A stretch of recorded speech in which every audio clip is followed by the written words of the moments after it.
What's going on, guys? JSGC here, and we are here for another Manchester City live watch-along. Today, we're going to be doing the live watch-along of Manchester City's match against Newcastle United in the Carabao Cup. Third round action, Manchester City going with a pretty strong team. Newcastle making 10 changes today. It's very much a competition that sees a lot of changes made by a lot of the big clubs, particularly those that are playing in European competitions, Champions League, for example, for Manchester City and for Newcastle as well. It's very clear that priorities lie elsewhere, where the big competitions are, where the big money is as well. But you mark my words, winner of this game, they'll be taking this competition as seriously as they can. Newcastle, they've not won a trophy in absolutely ages. They're going to want to try and win a trophy. And realistically, this is the most realistic trophy that's on offer for Newcastle. So to me, it's a big game for Manchester City. I'm going to echo what Pep Guardiola said in the build-up to this game, that this just quite frankly is a game that Man City could do without. We're having a little bit of an injury crisis. We've got games coming in thick and fast. We've got off to a brilliant start in the Premier League. We want to try and retain the Premier League. We want to try and retain the Champions League as well. And also, we've got the Club World Cup, our first ever Club World Cup, coming up at the end of December. And it clashes with the quarterfinal of this competition. City, if they end up reaching the quarterfinal, will be playing 2 games inside 24 hours. There was a reason why a couple of seasons ago, when Liverpool won the Champions League and went into the Club World Cup, that they had to field literally a team of under 18 players in the League Cup to chuck it. They didn't want to get to that stage of the competition. And I wonder maybe if that's with Manchester City here as well. Every game's important. They'll take every game seriously. They'll want to win every game just for that momentum and for the form and for the players to find their feet, because there's an opportunity here for a few players that don't really get to feature for Manchester City all that much, who want to go out there and put in a good performance. So there can be a bit of a selection headache, in particular the big talking point heading into this game, which is that of Kalvin Phillips, with Rodri being suspended for Manchester City now. He's suspended for this game, and he's suspended for the next couple of games as well. There's the opportunity there for someone like Kalvin Phillips, who starts today, for him to put in an impressive performance. He does that, and all of a sudden he could be starting at the weekend in the Premier League against Wolves, and in particular City, I think, will have their eyes on that big game against Arsenal as well in the Premier League. And you just feel like priorities for the club are elsewhere. So before I do crack on with this live watch, including speaking about the teams, make sure, like always, if you are enjoying the content, please do subscribe to my channel. That would be much appreciated. Press that red button, press the bell, and put your push notifications on. Also, don't forget social media links. You can find them in the description, my Twitter, Instagram, and TikTok. If you want to go and follow me on there, that would be fantastic. Also, don't forget as well, email in the description if you want to hit me up for any sponsorships for any videos or any general business inquiries. Don't forget as well to leave a thumbs up. That would be fantastic. Already off to a brilliant start, on to 20 likes, so just 80 away from my goal of 100 likes. So any help towards that would be great. And also don't forget as well, and most importantly, do let me know your thoughts in the live chat, including your score predictions for this game. Already seeing some people tuning in, which is fantastic to see. MCFC, thanks very much for tuning in, cheering on Manchester City this evening. Mixed wants more help to moderate the chat, so please do keep it clean. Don't spoil it for us. That's pretty much the only rules we've got here on the JSGC live watch along. So thank you very much to Mixed for tuning in. Dudley, welcome. Thank you very much for tuning in. Another regular here on the JSGC channel. MCFR, another regular as well. Thank you very much for tuning in. Much appreciated. Mixed saying it's been a while since he caught a JSGC live stream. Mixed been busy with a lot of content over the last few weeks, so it's been a while. And yeah, do you know what? JSGC's just been very busy, so when there's been opportunities to do live watch alongs, they happen. I try and make them as often as possible. It's just sometimes things just get in the way, and things are happening. I'm a busy man. I'm running several different channels. Things are happening. I try and make it as regular as possible for you guys. And you'll be pleased to hear that this evening I am able to do a live watch along, and I can commit to this weekend as well. There'll be another live watch along with Man City's away match against Wolverhampton Wanderers. Remember, this is starting 4 consecutive away games for Man City. We've got Newcastle United in the Carabao tonight. We've got Wolves at the weekend away from home, RB Leipzig in the Champions League next Wednesday, and then Arsenal the Sunday after, taking us to the international break all the way from home. Nixon, thanks very much for tuning in. Much appreciated. Hello, do hope you are well. MCFR says, not feeling confident. Sorry to be negative. Just doesn't see City caring. And I think you won't be the only one that thinks that. I spoke about that in my preview. The positivity in me says it finishes level and it goes to penalties and it's a lottery. Anyone could win. But truthfully, I think City could do without this competition right now, despite wanting to make history and being the first ever team to hold all major trophies at one consecutive time. No team has ever done that.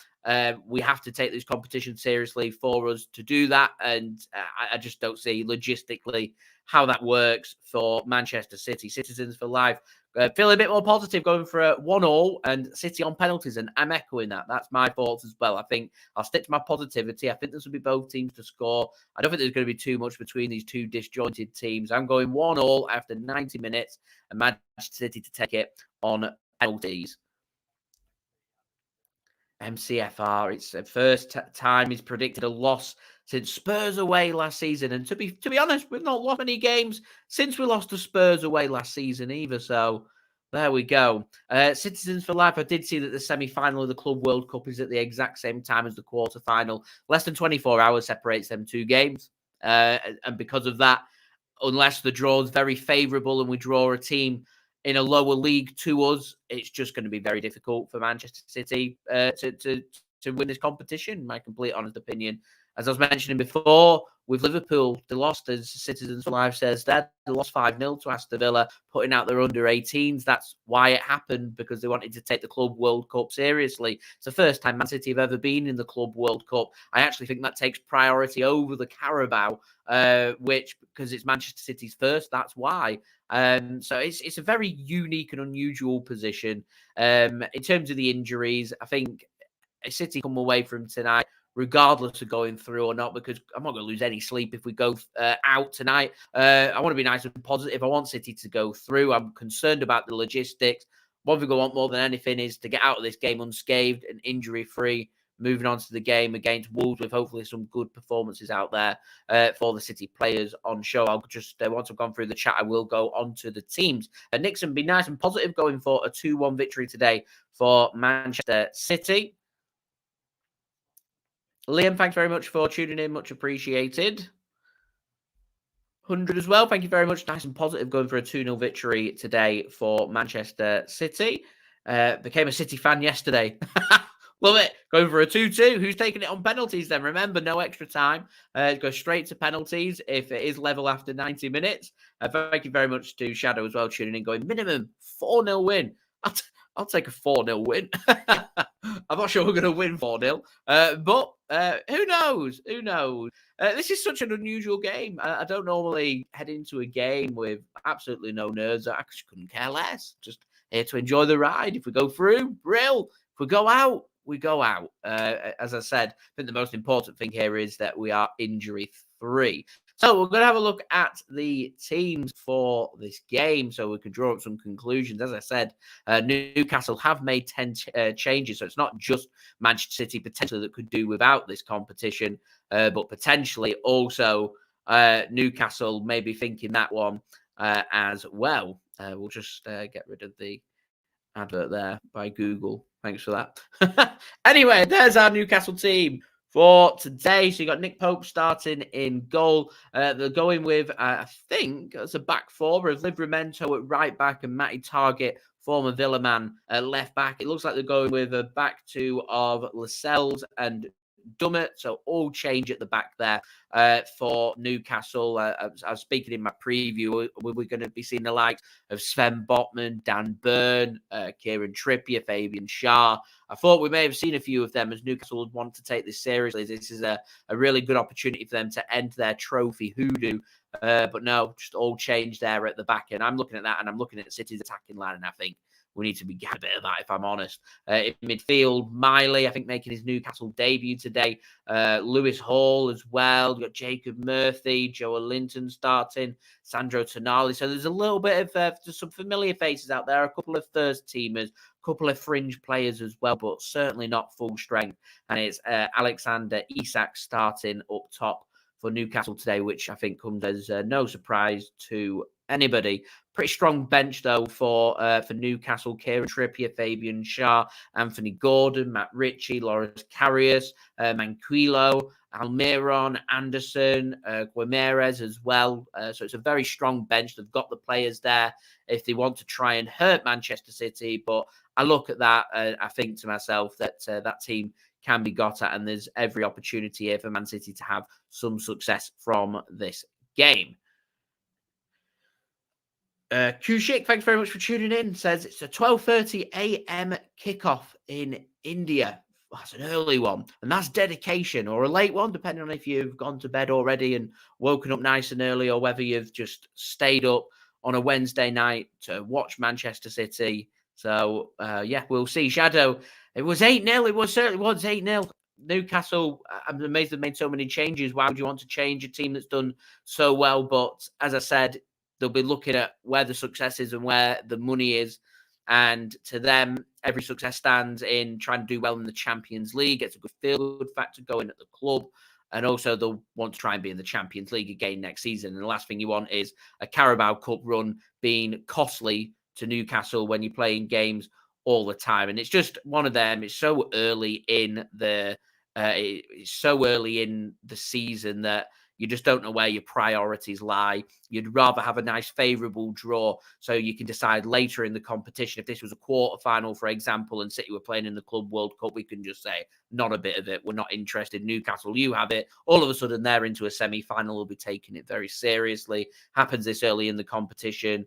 You just don't know what either team wants, if I'm completely honest. So we'll see. As I said, they did pick up a really good win at the weekend against Sheffield United. They scored 8 goals, winning 8-0 with 8 different goal scorers. So there we go. Kushikas, what's a Tory? Tory is a government that gets used as a little slandering term towards politics here in the UK and the political party that people choose to follow, mainly associated with people who how do I word it? I like to keep politics out of football, but it's a political party here in the UK who are currently in power, and it very much divides opinion. And I'm going to keep my opinions to myself, as I don't want to offend anybody. And as I said, it's one of those. We're running a football channel, so we don't want to talk about politics. That's for another time. It's for another time. So that's what they're getting at. Anyway, Arnab, thanks for tuning in, says, is Man City will go for Musiala as Kevin De Bruyne replacement in the summer transfer window. I did see a little snippet of that before, actually, which I'll briefly mention in my next transfer update. I did, as I was going through my notes on that, I just thought Musiala is going to be a very expensive transfer, and I can't see Bayern Munich being that keen on selling him unless Musiala wanted to force a transfer, and that to me is the only way that transfer does happen. Kushik says Nunes, Foden and Kovacic is the midfield he'd go for the Arsenal game. I think City just trialing some midfield formations for today to see how they get on, so we're in a better position. We know we've not got Rodri. In an ideal world, we'll have Mateo Kovacic fit and ready to go for that game. And with him returning back to the Manchester City starting 11 today, we'll see how he gets on, see how his recovery is, see how many minutes he can get under his legs and go from there. Potentially, we could be seeing him playing more in that holding midfield role with extra cover in defence. Ideally, we'd want John Stones back, but I imagine that cover will come in the form of Manuel Akanji. We could play Kovacic, Nunes and Foden. It all depends on when we get Bernardo back as well. If we get Bernardo back, he can play in a more deeper defensive role for City, which is something we have seen before. So it's not all bad news. Not great, not having Rodri, but not bad either. So Manchester City starting 11 for... Oh, a dry throat. Let me just have a drink, ladies and gentlemen. It's nice. That'd be a great time for me to have some kind of drink sponsor for me to say, go check them out. No, it's just some cheap water I got from Tesco. Cheap water, if you want to sponsor me, feel free. Emails in the description. Right, so we're starting with Stefan Ortega-Moreno in goal. It looks like, to me, I think maybe we're going to go with a back four. Rico Lewis right back, Josko Gvardiol left back, with Manuel Akanji and Nathan Ake starting as City's two centre-backs, with Nathan Ake captaining Manchester City today. I presume it's going to be Kalvin Phillips going into defensive midfield, and Sergio Gomez will be given more freedom, potentially either going out wide or through the middle. Looking at this, it looks like he's going to be going through the middle, along with Mateo Kovacic, and then Oscar Bobb on the right wing, Jack Grealish on the left wing, and it's Julian Alvarez starting up top for Manchester City. Potentially, just chucking it out there, we could see this man, Sergio Gomez, starting left wing. So move Kalvin Phillips back, move Mateo Kovacic back, and maybe this man making his return to the City starting 11, Jack Grealish. Maybe we want to trial him more in midfield. And if that is the case, then this man, Sergio Gomez, could go left wing, which is what we saw against Crvena Zvezda in the Champions League last week. So the bench for Manchester City today, naming a full bench. Look at that, a full bench of Kyle Walker, Ruben Dias, Erling Haaland, Jeremy Doku, Matheus Nunes, Ederson, and Phil Foden. So plenty of senior experience there. So Newcastle's got a strong bench. Manchester City do as well. Got big Scott Carson on the bench as well. Lord Carson, we love to see. And finally, this man here, Micah Hamilton. Keep an eye on him. Young lad from Manchester City. He makes the bench tonight. Potentially could be making his debut coming off the bench as well for Manchester City. Love that. Number 92, one for the future to keep your eyes on. Micah Hamilton. Chuffed to bits for him. Well done to him making the bench for the Manchester City senior first team squad. So we're nearly ready and set actually here for kickoff. It very much looks like Storm. I think it's Storm. Is it Agnes? I think it's called. Correct me if I'm wrong. I'm sure somebody will if I am incorrect. But yeah, it looks very much like Storm Agnes is here. We've had plenty of wind, plenty of rain. It's going to be a slippery, wet conditions. Not ideal for football, but we need to make our presence known and we need to make it happen. We need to try and push, try and put in a good performance. And in particular, I think the most interesting of performances and players to look out for today, Kalvin Phillips is the player I'm keeping an eye on. He is the player that we could be seeing starting at the weekend. And as I said in my preview, I feel like we're at make or break point now for Kalvin Phillips in his career. Rodri suspended. He's been playing second fiddle to Rodri for over a year now. He needs to kick on. Rodri suspended for the next 3 domestic games. Kalvin Phillips has got an opportunity here starting this game in the Carabao Cup. He plays well, gets a potential man of the match performance or something for Manchester City. He could well be starting at the weekend against Wolves. And if that is the case, and again, he plays well and does well, all of a sudden, he could be starting in that big game against Arsenal. If he wants that to happen, he needs to put in a good shift here. See Liverpool and Leicester have got underway, and Leicester have taken an early lead at Anfield. So there's a lot of Premier League scalps so far in the Carabao. And as I said, I think the winner of this could be one of the competition's favourites. The only thing that's complicating it really for Manchester City is this Club World Cup. Arsenal are 1-up away against Brentford. Again, one of the favourites for the comp as well. So Kuchik reckons Nunes play a deep line player, a more defensive role, same as Rodri. Move him into there. So why we brought him in, we've got that advantage. He can play in that deeper role for Manchester City. Now is a good time to experiment. I can see Man City chopping and changing this as this game goes on, and City trialing stuff potentially to see what happens.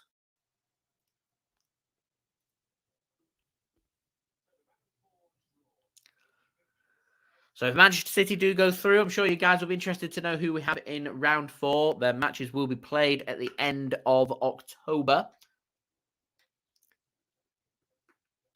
The draw for that comes after this game between Newcastle and Manchester City. looks pretty full, St James's Park. So fair credit to the Geordies getting down once more, showing the passion for the club that they love. I know Man City have taken over 5,000. Absolutely fair credit to every single one of them that's gone down to Newcastle. I contemplated it myself. I really did, because I've never been to Newcastle away, and St James's Park's an iconic ground, and I'd love to do Newcastle away one day. But logistics of the trip just didn't make sense, just too far for what time I finish work, so I couldn't make it happen. So I settled for a live watch along instead, because I did think about it. I really did. I'd love to go to Newcastle away. It's one of the bucket list away days. Newcastle looks like a sick place to go and visit. I've been a couple of times before, and I've never had a disappointing trip there. But I've never been for football, and I think a football trip there would be brilliant. Nixon, if you're tuning in from the UK, the game's live on Sky Sports. If you're tuning in from anywhere around the world that's not the UK, if you just head onto City's website, they do release somewhere on their news section, they do release information on where it's been broadcast in your select country, because it's been streamed all around the world. So just have a check on where you're tuning in from. It is on the City website. It's been broadcast live here in the UK. It's not on the blackout like a few of our Premier League games have been this season. And Wolves away, for example, on Saturday is another one that's on the blackout. Julia, good evening. Thanks very much for tuning in. Much appreciated. So very quick promo before we crack on with this live watch along. Make sure, like always, if you are enjoying the content, please do subscribe to my channel. Also, don't forget as well to leave a thumbs up. 100 likes is the aim. We're now on to 28 likes, so we're now 72 likes away from 100 likes. So any help towards that would be much appreciated. Also, don't forget as well to leave your thoughts in the live chat, including your score and team prediction for this game. Also, don't forget as well, social media links, they're in the description if you want to go and check out my Twitter, Instagram, and TikTok. Email also in the description too if you want to hit me up for any sponsorship for any videos or any general business inquiries. I'm not going to attempt to say that name, but he says Indian citizens try fan code. I presume that's a channel, and I presume that might be where you may find today's game, I presume, and it's not some kind of dodge website. But yeah, thanks very much for tuning in. Much appreciated. Tristan, hello. Thanks for tuning in. Much appreciated as well. John, welcome. Thanks for tuning in as well. Another seasoned regular here on the JSGC channel. So, Manchester City, we're nearly ready and set for kickoff here at St James's Park. If you've only just tuned in, City lining up today with Stefan Ortega-Moreno in goal. It's Rico Lewis, right back, Josko Gvardiol, left back, with centre-backs Manuel Akanji and Nathan Ake. Midfield made up today for Manchester City of Kalvin Phillips, Sergio Gomez and Mateo Kovacic. Right wing's going to be Oscar Bobb. Left wing's going to be Jack Grealish. And up front is Julian Alvarez, our World Cup winner from Argentina. ECK, thanks for tuning in. Apologies if I've said your name incorrectly there as well. Shadow, what up? Let's go. We're ready. We are ready. Very ready now for kickoff. It looks like Manchester City playing today in their home shirts, which is their sky blue. Newcastle United lining up in their normal stripes of black and white.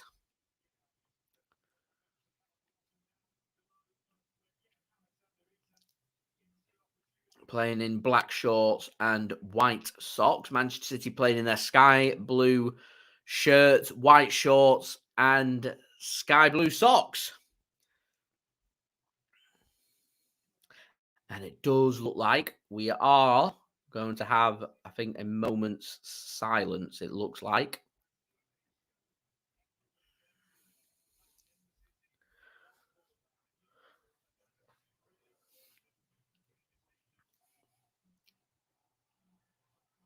It looked like they were lining up for that anyway. Maybe not. It looks like they're ready for kickoff. I don't know. They all just gathered in the centre circle. There we go. Not to be. Not to be.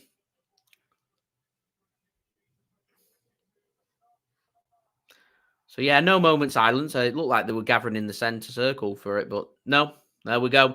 Right, kickoff. City attacking from left to right. Newcastle attacking from right to left. And it's City that gets us underway for this game. It is Mateo Kovacic with the football for Manchester City and getting us underway for this game, giving it to Kalvin Phillips. City just working it out from the back. Here is Josko Gvardiol. Interestingly, it looks like Josko Gvardiol's gone into centre-back and Nathan Ake's gone in at left-back. So an early little switch there for City. I was expecting to see Ake at centre-back and Gvardiol starting as our left-back, but it seems it's gone the opposite way. Newcastle won the ball back inside their own half here. Here's Anthony Gordon just working it backwards, and Newcastle can send this one long. Manuel Akanji just ducks out the way, and City's new signing from RB Leipzig in the summer, Josko Gvardiol, gives the ball to Nathan Ake instead, and it looks already like Newcastle have just they've got a player down, feeling a bit of pain. I think it's Murphy. That's funny. I like that, John. A minute's laugh. Everyone gathers in the middle. Imagine. Just imagine that for a minute. Imagine how upset United would get. That'd be really funny.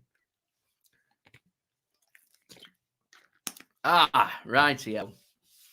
Murphy back up and play can get underway again. Manchester City just working it to the right-hand side where we find Sergio Gomez of all players playing on the right-hand side. I just don't know where anyone's playing because Nathan Ake is now playing in defensive midfield after being at left-back and he's running back to left-back. Man City and playing these different formations with different phases of play. It's hard work. It's hard work to keep up. It really is. Oscar Bobb goes down and wins Man City a free kick then just inside the Newcastle half. 2 minutes in here at St. James's Park, it is Newcastle 0, Manchester City 0.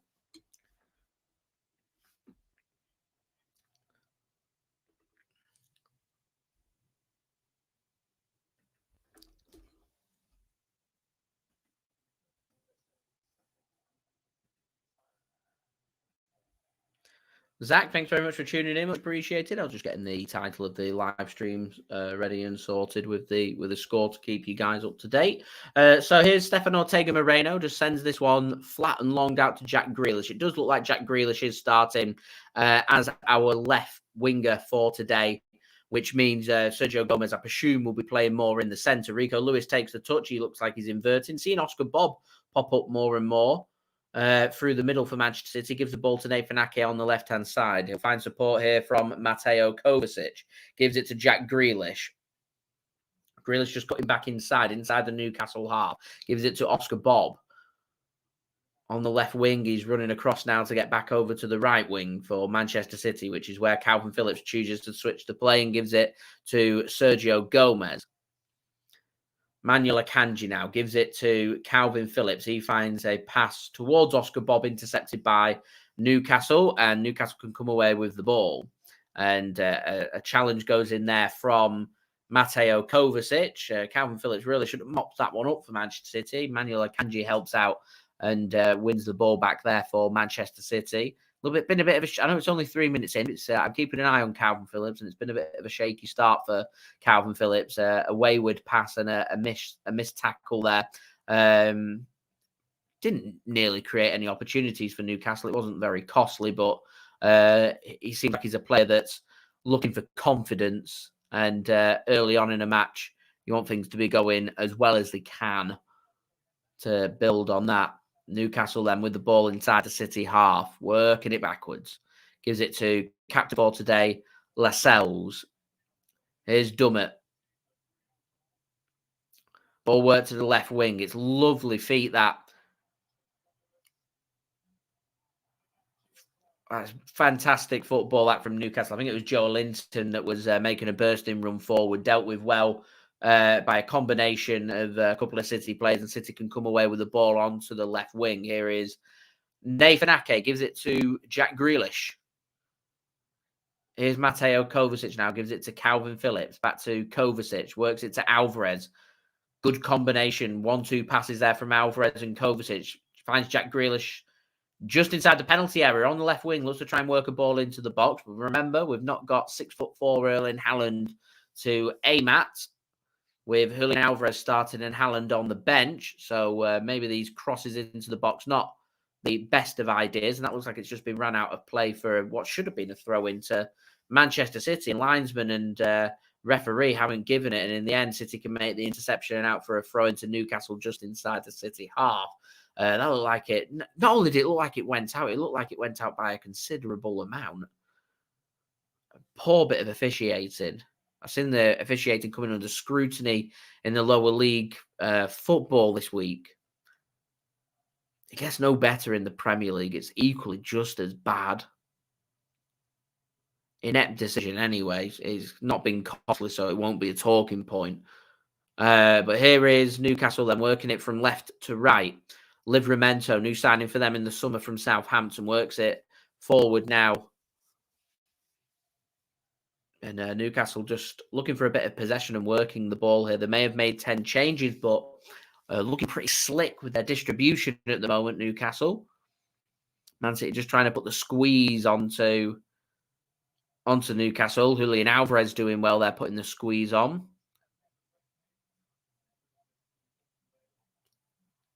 And in the end, Newcastle can avoid the initial press from Manchester City. Julian Alvarez goes through the back.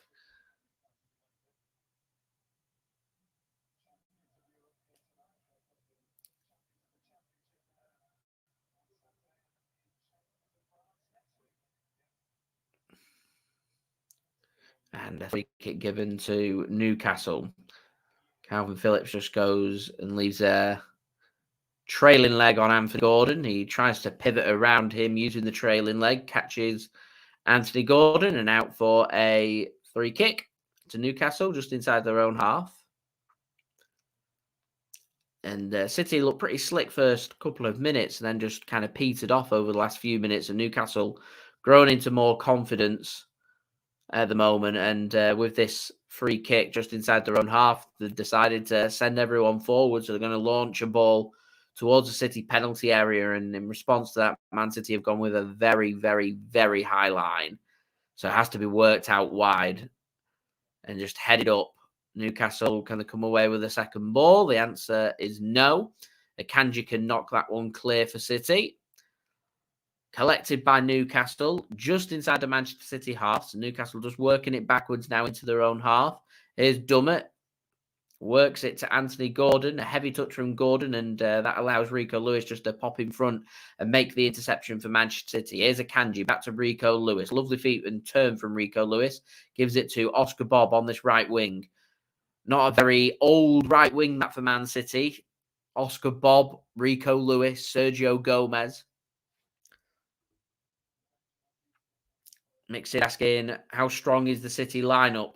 City lining up today with Stefan Ortega-Moreno in goal. It's a back four made up of Rico Lewis, Manuel Akanji, Nathan Ake, and Josko Gvardiol. It's a midfield three of Kalvin Phillips, Mateo Kovacic, and also Sergio Gomez. And then right wing, Oscar Bobb, left wing, Jack Grealish, and Julian Alvarez starts up top. I would say it is very much a mixture of a few first-team players, in particular at the back. Akanji's a starter for Man City. Gvardiol's a starter for City. Nathan Ake's a first-team regular for Manchester City as well. So pretty strong at the back from City. Kovacic, Alvarez, Grealish, their first-team players. So 6 or 7 first-teamers out there.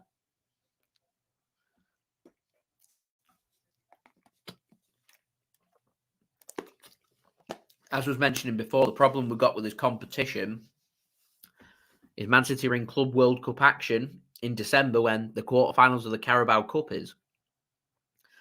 And as there's been shown before with Liverpool, when they played in the Carabao Cup and the Club World Cup at the same time, they don't rearrange the fixtures, which means if Man City want to complete the fixture and compete in it as well, they'll have to pick and choose. And City, with it being our first Club World Cup, will choose that. And with our injury crisis that we're having, it might be in Man City's best interest with a decent team like Newcastle away today for City to go out. But we have a small squad, so whatever team we put out there is going to be strong. It's good enough to get the job done. But at some point, if we do make it to the quarterfinal, a decision's going to have to be made. Is it the Club World Cup we want to target, or is it the Carabao Cup? Here's Newcastle into a great position now. First chance to have a run at City's defence, and Josko Gvardiol does really well on Alexander Isak there, and he can get that one clearing out for a throw-in to Newcastle United. First chance Newcastle have had of getting into the City final third. Good defending that from Josko Gvardiol. Helped with a heavy touch from Alexander Isak. We still await the first opportunity, the first shot of this game. 10 minutes in here at St James's Park. Newcastle 0, Manchester City 0. Don't forget, guys, do get the likes up. That would be much appreciated. We're now 66 likes away from 100 likes. Any help towards that would be great. Do subscribe as well if you are new around here. Press that red button, press the bell, and put your push notifications on. Of course, I do think we can win the Champions League. We won it last season. We've got a strong squad, mentally pretty strong as well. I certainly think that City could get the job done in the Champions League again. Who beats Man City over 2 legs? That's the question. There has to be a team out there that's capable of doing City over 2 legs. We never looked in danger or in doubt last season. Made short work of the Champions League, if I'm completely honest. Unbeaten. Don't lose your away games. Batter the teams at home. And that was the ruling for Man City right from the last 16 onwards. Here's City now into a great position. Sergio Gomez, right wing, goes with a little dink into the box. Looking towards the back post. Beats everybody and out of play for a goal kick to Newcastle. And an apology from Sergio Gomez. It was just in between Julian Alvarez and Jack Grealish, really. That more of a hopeful ball into the box rather than aiming for anybody. I reckon we do Barcelona over 2 legs. I don't think Barcelona can compete with how strong City are. I mean, you don't win La Liga through being a bad team, but I'm just not that concerned about Barcelona. I'm not that concerned. I think, to be honest, I said, who do I think? Is there anyone out there that could do City over 2 legs? I think there is a team out there that a lot of people don't really speak about. And that team's Atletico Madrid, beat us in pre-season. A really nitty-gritty team. We knocked them out of the competition a couple of seasons ago, and that was hard work. 1-0 at the Etihad and 0-0 at their place. Is it the Wanda Metropolitano? I think it's called, their stadium now. I like the Vincent Calderon, but they don't play there anymore. They're a team that could spring a surprise on us. Very defensively sound. English teams can always be potentially quite tricky. Am I that concerned about Newcastle over 2 legs? Not really. Am I concerned about Arsenal? Again, no, not really.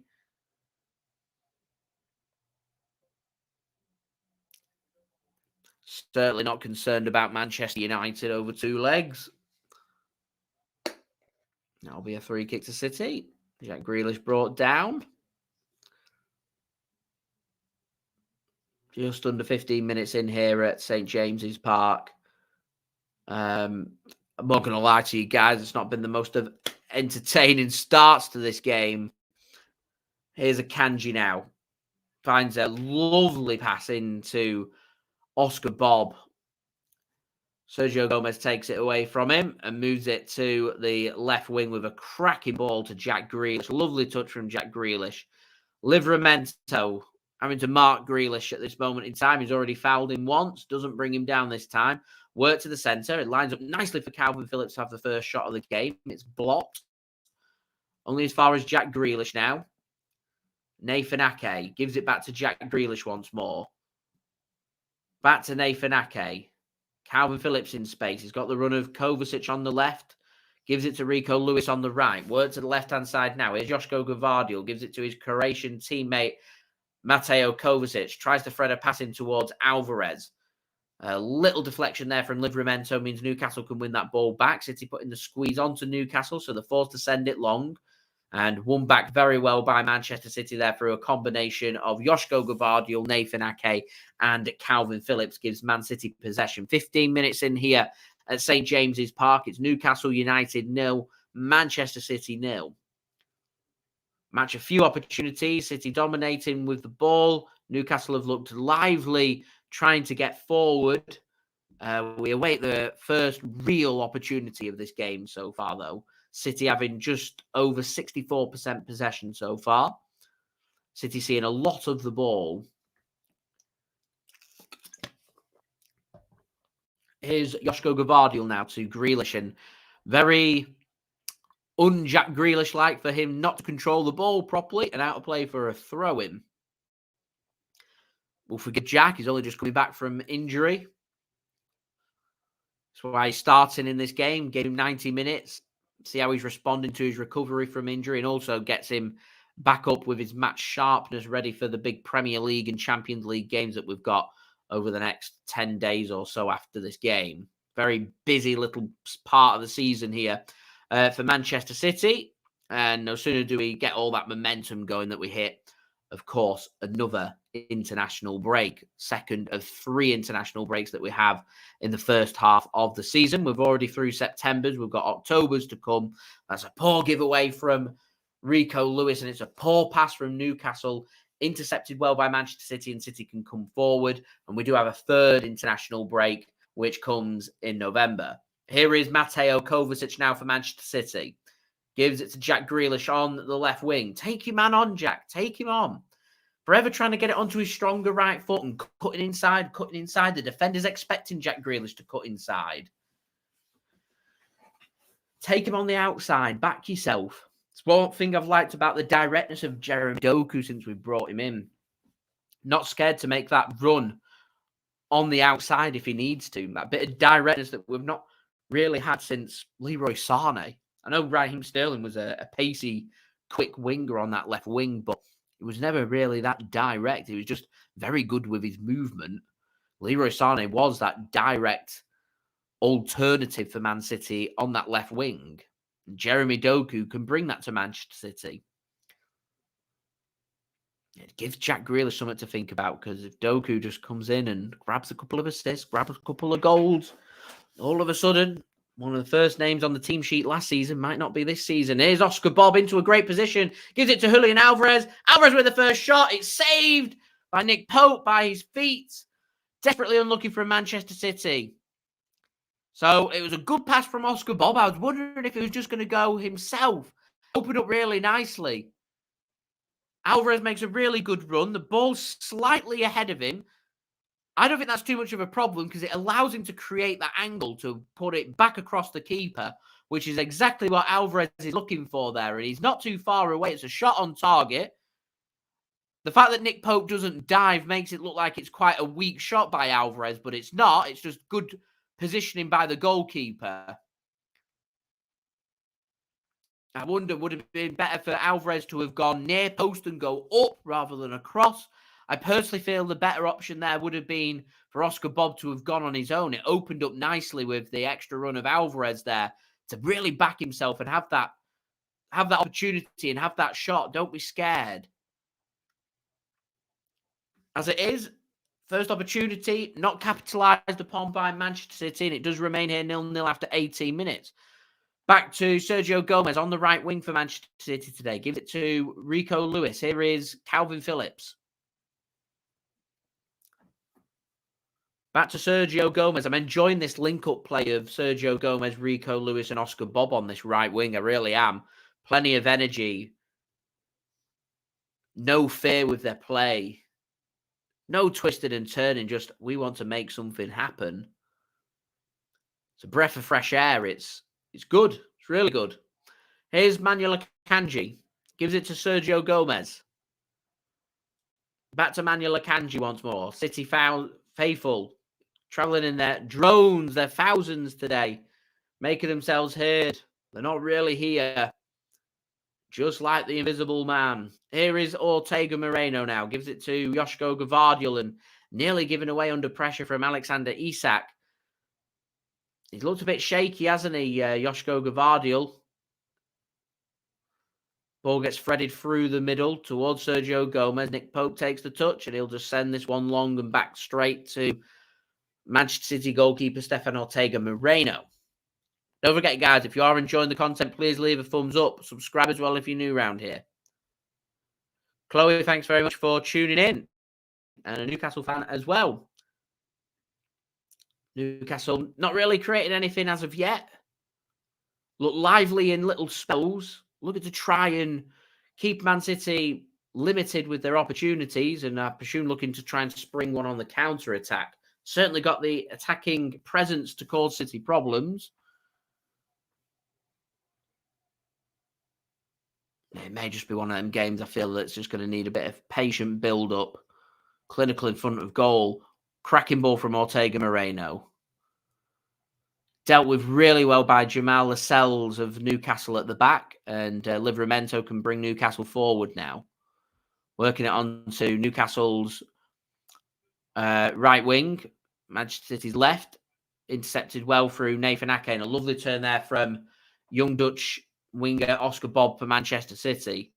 Here's Sergio Gomez, Spanish under-21 international. I was expecting to see him go through the middle. He's more playing as Oscar Bobb's alternative on the right wing and allowing Oscar Bobb almost to act potentially as the second striker for Manchester City, which is where that opportunity just came about with Julian Alvarez, both of them causing a nuisance. Here is Kalvin Phillips. Works the ball to Sergio Gomez. Gives it to Oscar Bobb now. Sergio Gomez once more. Back to Rico Lewis. There's a run there of Mateo Kovacic. He spots the run. He just can't get the accuracy on his pass. And it's slightly over the head of Mateo Kovacic and into the grateful arms of Nick Pope in goal for Newcastle United. So, some later scores from around the ground. It's Aston Villa 0, Everton 1. Blackburn Rovers 2, Cardiff City 1. AFC Bournemouth 0, Stoke City 0. Brentford 0, Arsenal 1. Chelsea 0, Brighton 0. Fulham 1, Norwich 0. Lincoln 0, West Ham 0. As Jack Grealish nearly in, and a lovely, lovely challenge that from Dummett at the back on Jack Grealish allows him to snuff out the opportunity there for Manchester City. And foul committed there by Kalvin Phillips, and Newcastle have a free kick just inside their own half.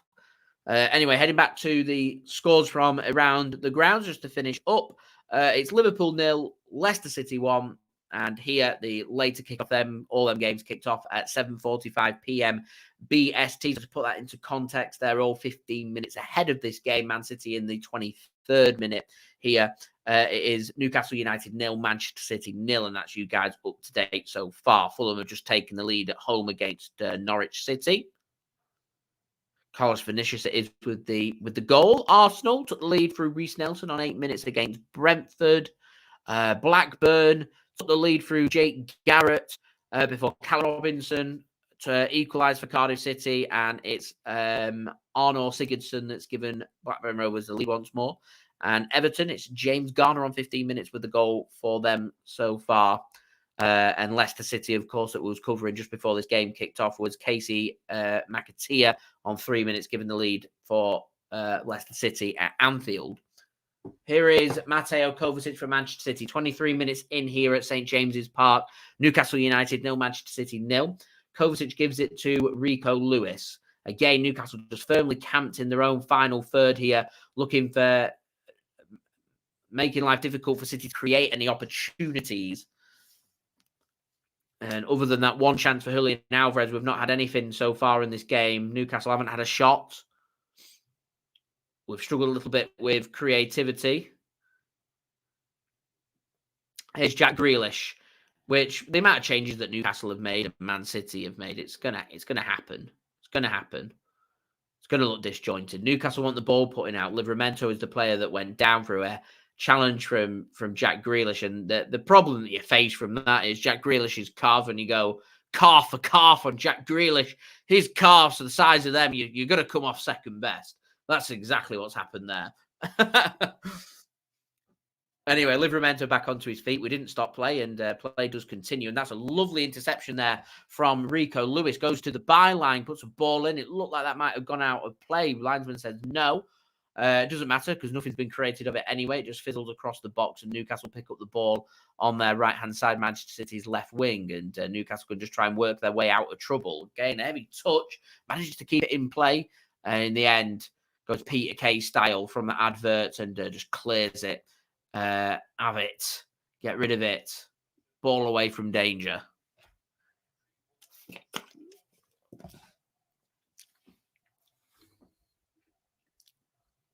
Closing in on 40 likes now. Doing well. Let's get them likes up, everybody. That'd be much appreciated. Here is Josko Gvardiol for Manchester City then. Looking very much like Man City are wanting Rico Lewis and Nathan Ake to be inverting a little bit more here in the absence of Rodri. Rodri wouldn't have been starting this game anyway. He is suspended, so it ticks off an extra game from that. It'll just be Wolves and Arsenal away that he'll be suspended for. We'll be back for the Leipzig game in the Champions League next Wednesday, as the suspension only stands for domestic games. Kalvin Phillips under pressure for Anthony Gordon.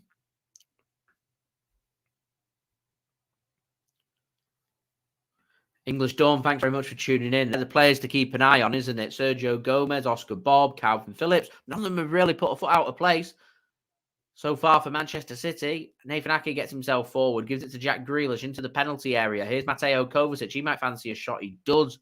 And it's blocked and headed clear by Newcastle United. Only as far as Josko Gvardiol. Manchester City managed to keep this ball in. Here is Kalvin Phillips now for Manchester City. We're on Kalvin Phillips' watch. Got a bit of a shaky start first 5 minutes, but it's really settled in the last 20. Not done anything wrong. Confidence. Here's Sergio Gomez playing on the right wing for Manchester City today. Again, him, Rico Lewis and Oscar Bobb combining really well on that right-hand side for City. I've been impressed with what I've seen. Really impressed. Not the greatest of passes that from Kalvin Phillips. Commentator's curse. Intercepted by Newcastle and a free kick given away by Manchester City on Newcastle United. It's Josko Gvardiol. Too much of a rush trying to win the ball back, and he brings Sando Tonali, new signing for Newcastle from AC Milan in the summer, down onto the turf. 27 minutes in. 0-0.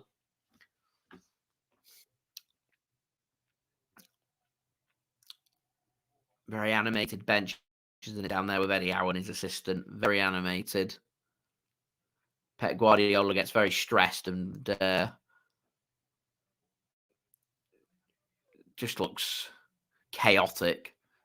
And then he just sits on a cooler with his head down, contemplating his life. As I said, Eddie Howe and his assistant get very animated, very into it.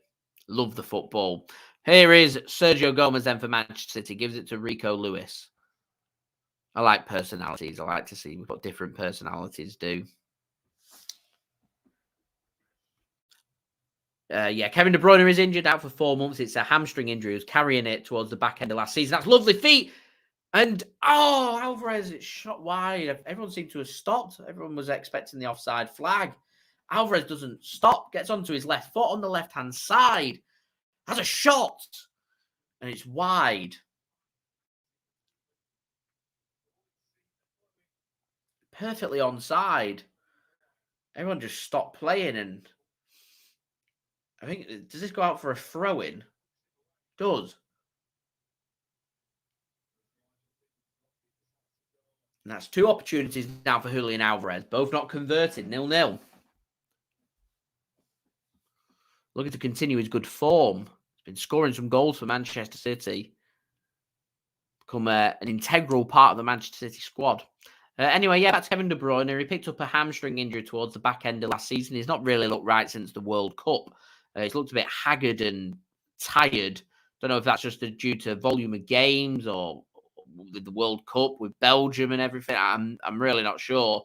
He's carrying some kind of injury, and he ended up picking it up towards the back end of last season.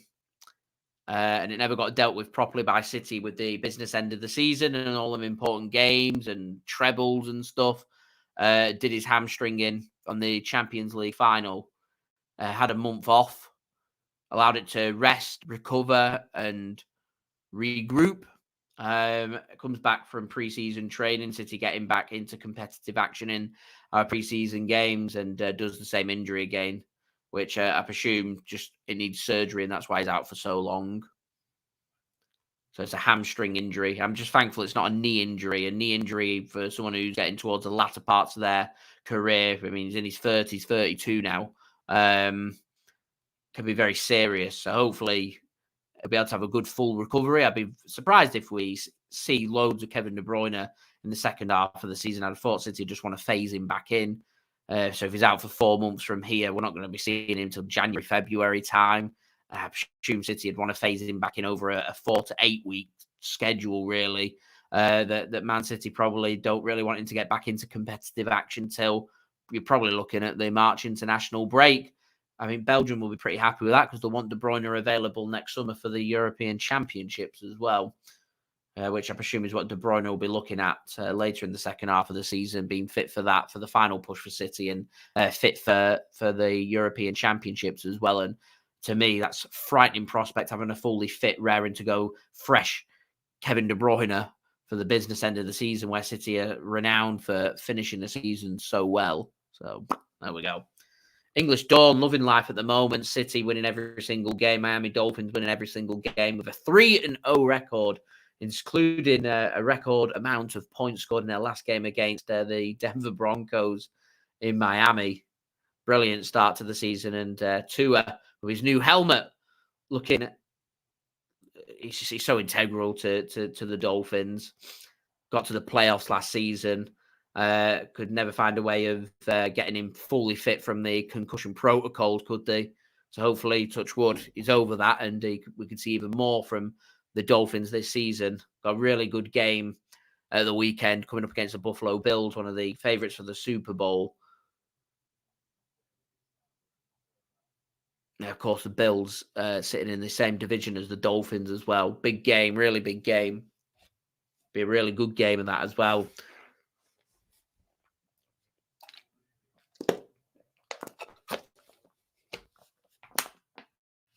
I know the Bills are coming over to London, actually. Got a home match against the Jacksonville Jaguars at Spurs Stadium in a few weeks. The Jags are in action in London this week, actually. That's not a great ball from Newcastle. And Nick Poe does the right thing. He just lets that one go from Anthony Gordon. It'll be a corner. I think the first corner of the game for Manchester City. And Newcastle will just look to try and get the bodies back and try and defend this one. Not the best of balls out from Lewis Hall.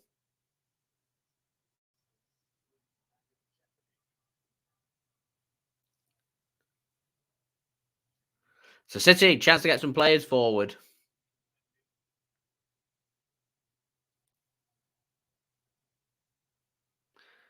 Corner comes in from Sergio Gomez. It's not a bad ball, and it's headed wide. Josko Gvardiol at the back post. Looked like it came off the back of one of the Newcastle players. Let's just have a look at this. It's a great ball in. Yeah, it does come off the back of one of the Newcastle players. Bit of hugging going on. Josko Gvardiol. Should be another corner to Manchester City. And is more defending for Newcastle to do this time on the other side. The Jack Grealish is going to take. I just realised that I've been saying Anthony Gordon all game, thinking Lewis Hall's Anthony Gordon. It's the hairstyle. Forgive me. I've not got the excuse of a small screen. I've got a big 40-inch TV right in front of me, so I can't use that as the excuse.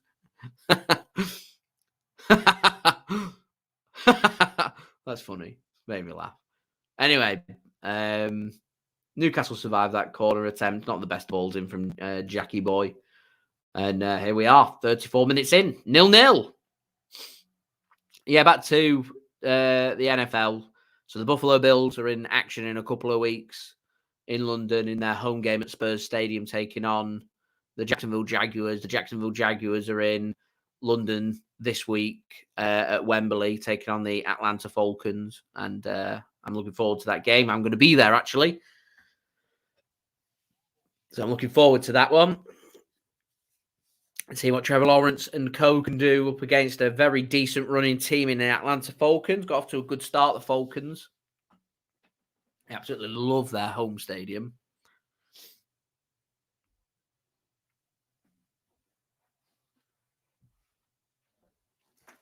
Here's Alexander Isak dropping deep, causing problems for Manchester City.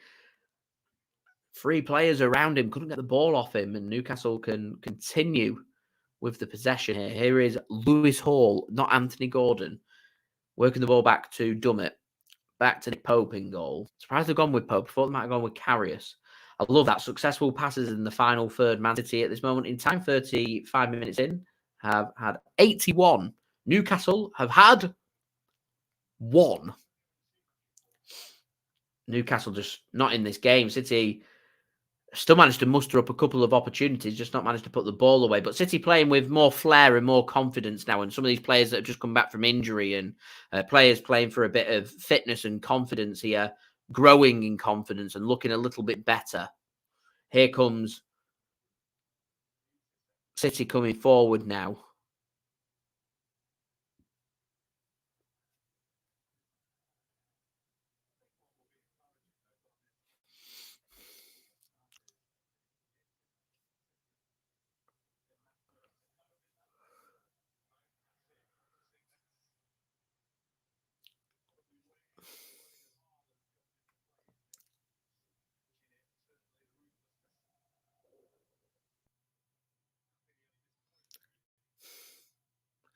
Here's Rico Lewis then for Manchester City. I think a little bit for City just to ponder towards half-time. Kalvin Phillips has gone down. In a bit of pain. Has there been a collision off the ball? What's going on? Joelinton seems to be getting some opinions in, so I'm going to presume that he's the guilty culprit here.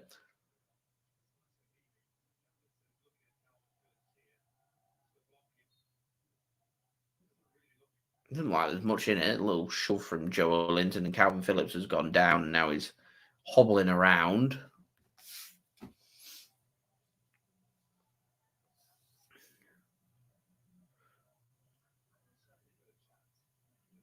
Anyway, City looked a bit shaky on that throw-in. And Newcastle can have the ball back, but good pressing that from Oscar Bobb. Really good work. Forces the mistake from Newcastle. A slice clearance from Nick Pope, and Jack Grealish can win this high up for City, and he can't sort his feet out, and Livramento can help mop that one up for Newcastle, and that will be Sando Tonali going down under a challenge from Kalvin Phillips. Referee says play on. I think Newcastle wanted a free kick, and in the end, it's going to be a throw-in for Manchester City, and the Newcastle fans not happy about that.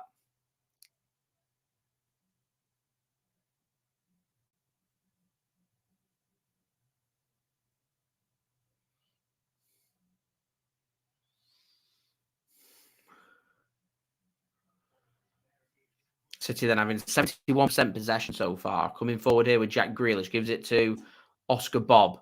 Threads a pass into Nathan Ake, and no one really in the box there for City, but he does something really smart and just plays it off the legs there of Lascelles and out for a corner. No one in the box. I'll get a cheap corner instead. Taken short by City. Oscar Bobb. Lovely feet from Oscar Bobb in the box. Jack Grealish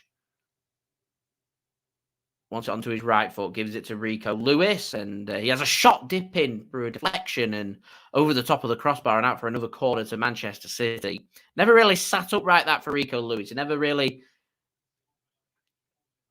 had the run to be able to generate enough power from there to really trouble someone of Nick Pope's quality, to be honest. I mean, the best case scenario was what just happened, a deflection, we get a corner. Sergio Gomez to take, put a belter of a ball in. Last time it's another good ball in, dealt with well by Newcastle, and referee deems a free kick for a push on Matty Target there, and that'll be a free kick to Newcastle inside their own penalty area.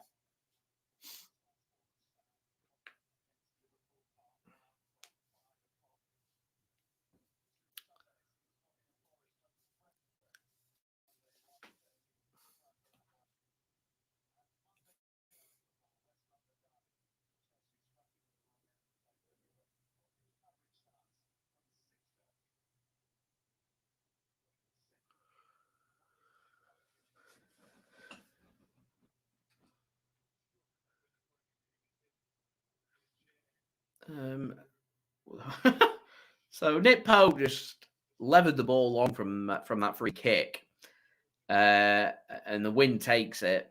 and takes a little bounce in front of keeper Stefan Ortega-Moreno, and he nearly came out too far in it. He had to lean backwards to pick that ball up. Ooh. I thought that was going to be a free kick to Newcastle. I thought Sergio Gomez might have gone in with a high foot there. I think he might have just pulled out in time, and in the end, referee gives nothing, and play can continue. So 5 minutes to go, plus whatever's to be added on here. It is 0-0. City have been the better team, but they've not put their opportunities away. And Mateo Kovacic slips. It's getting a bit greasy out there in the wind and rain. I was wondering what detail that might have on this game as Newcastle are in, and a great save from Stefan Ortega-Moreno. It was Murphy with the opportunity on the right-hand side. A lovely foot stuck out by Stefan Ortega-Moreno. And just like that, Newcastle done nothing for 41 minutes. Should be ahead. So good save from Ortega-Moreno. He goes to go across the goalkeeper, sticks a foot out. So good save from Ortega-Moreno. He reads that really well.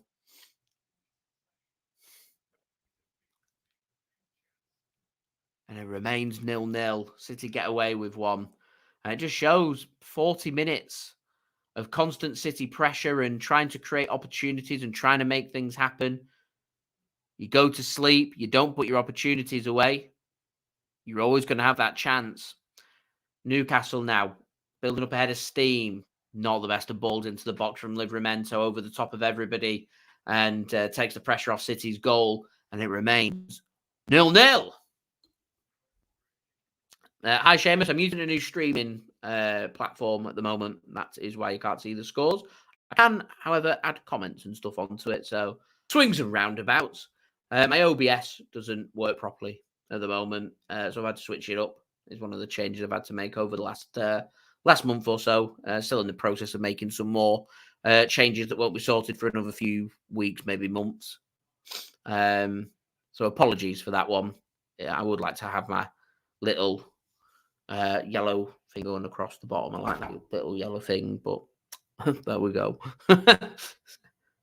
I'll get it back one day. Don't worry about it when my OBS starts working again. In his City then coming forward, Oscar Bobb just trying to get a ball towards the centre of the goal, towards Mateo Kovacic, I think he was looking for there. And a deflection takes it out for a corner to City instead. It is a lovely, lovely, lovely stadium, the Atlanta Falcons Stadium.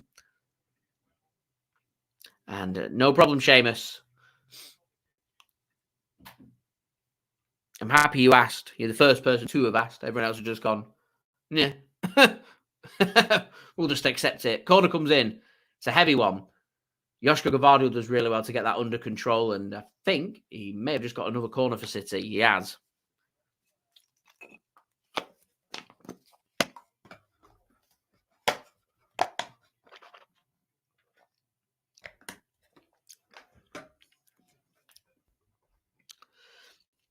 Eddie's not playing because Ortega-Moreno is our cup keeper, and we're in a cup for today. If City reach the final, he'll be playing in that. If Manchester City play any League Cup or FA Cup games, he'll be playing in that. I presume Ortega-Moreno is probably going to be playing in the Club World Cup as well. And should Manchester City have any of the jobs done in the Champions League, he'll play them games as well.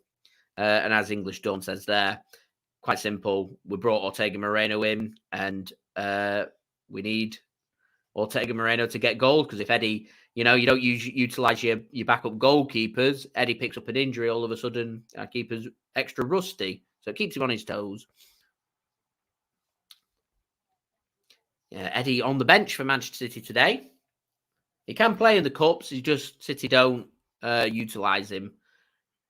It very much is a case that our second choice keepers are our cup competition keepers, and also gives an opportunity to see Ortega-Moreno in action and let Ederson know that you can't just sleepwalk your way into the City starting 11. You earn your place there. Putting some good performances last season. Ortega-Moreno continuing it again. We're already with a big save as City this game's just starting to open up a little bit. Mateo Kovacic played a pass into Sergio Gomez, couldn't get it under control, and Newcastle deal with the danger. Newcastle committing more players forward now.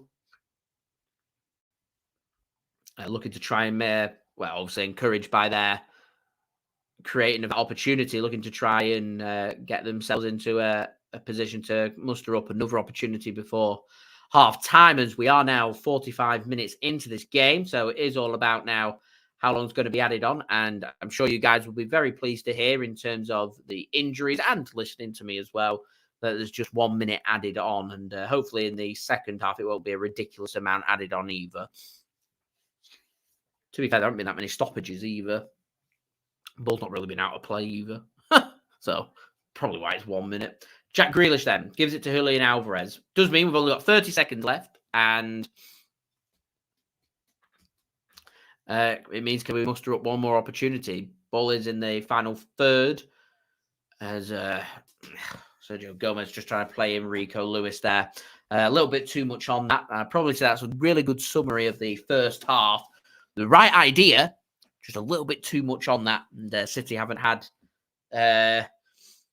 the link-up play that we've been looking for. We've created a couple of really good opportunities. Probably should have found the back of the net. We haven't. Newcastle have mustered up that one late chance in the first half. That should have gone into the back of the net. There should be a both teams to score. There should be 1-1, really. And it's not.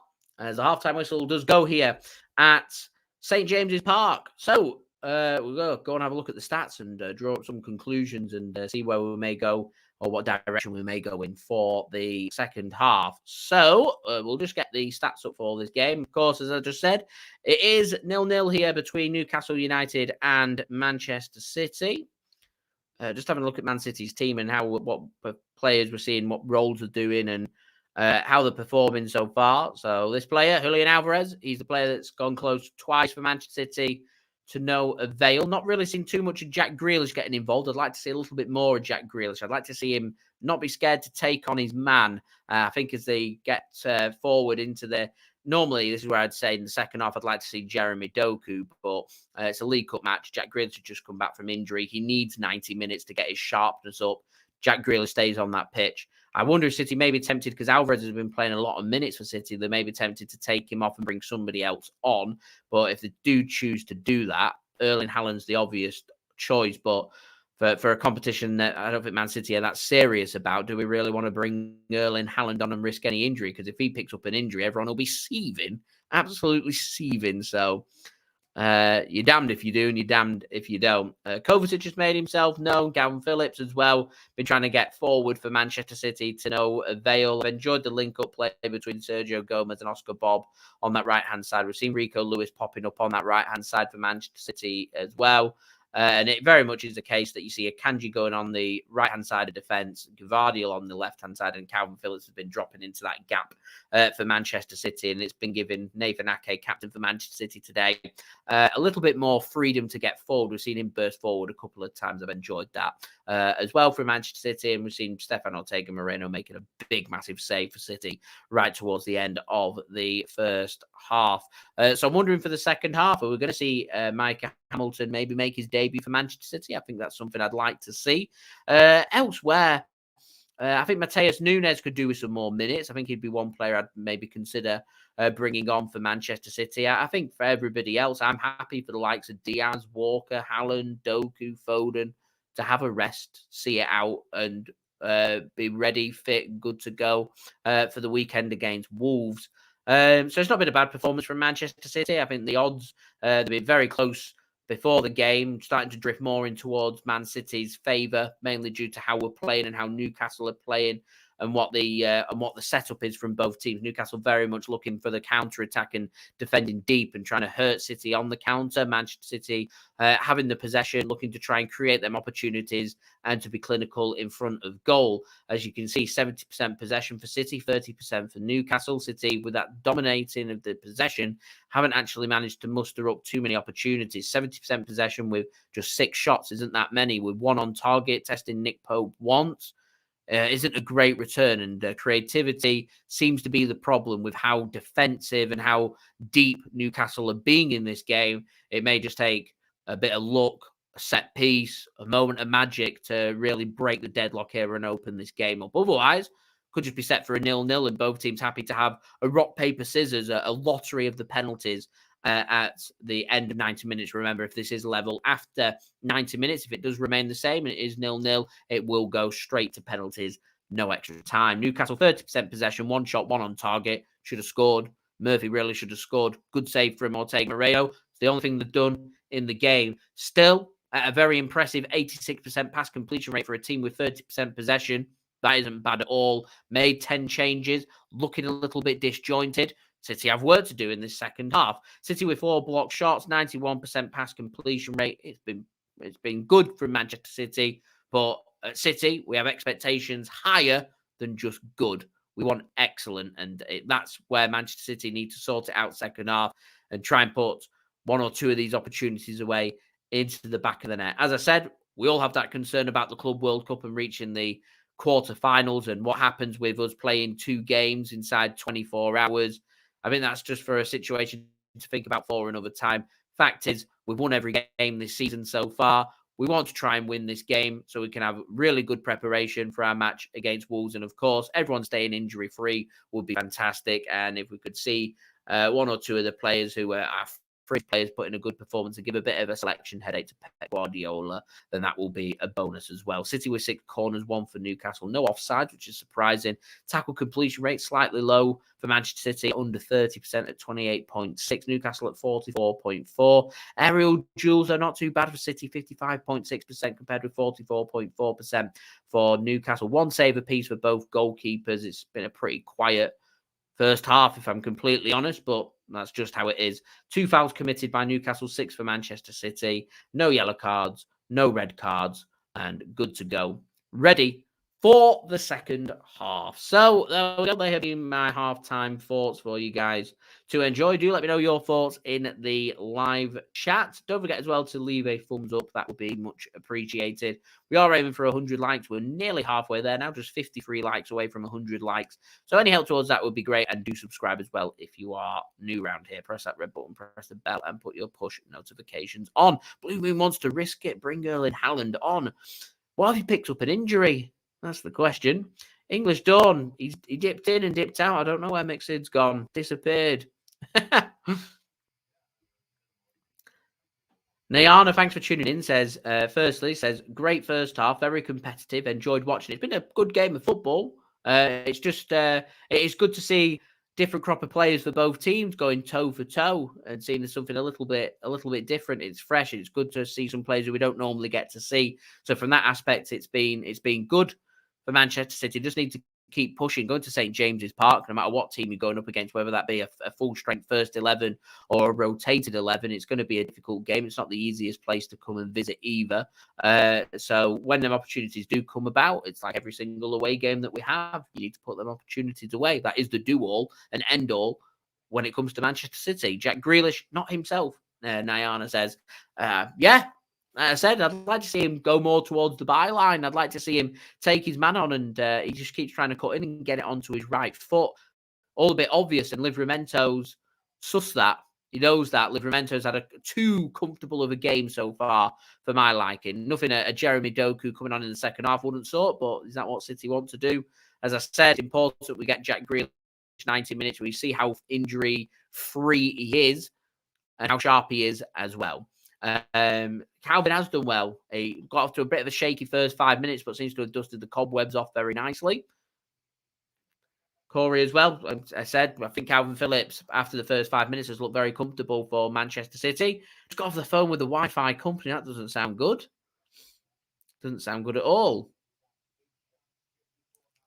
Oscar Bobb looking brilliant as well. Looking very lively, almost occupying as that second striker for City today.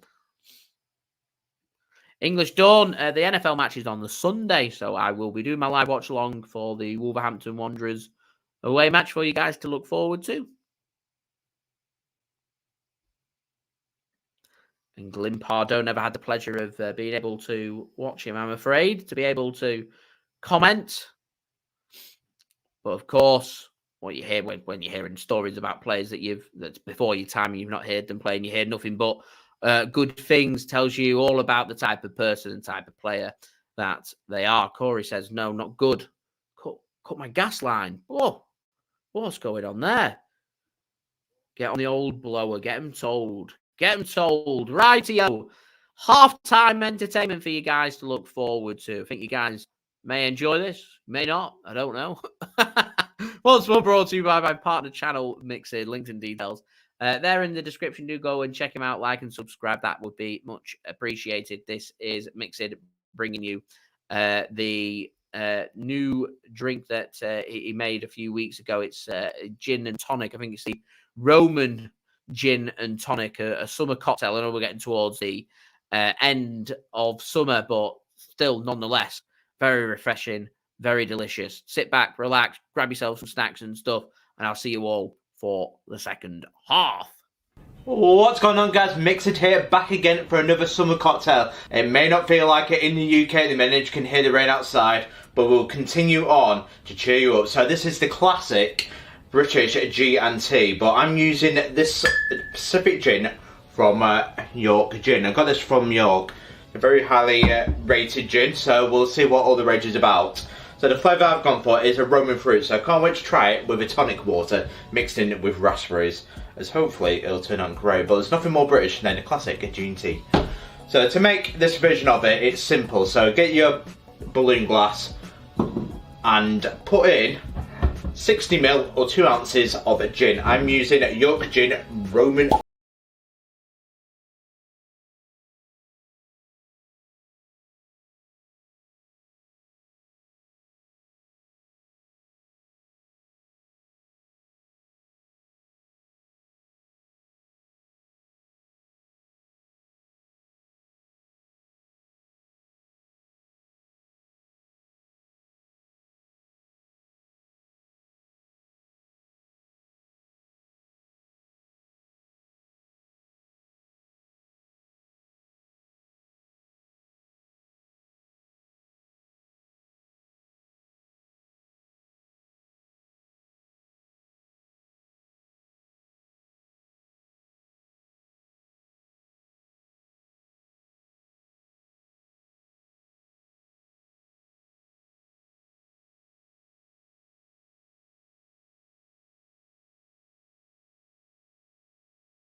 What I'm going to do now, I'm going to add the ice to it first.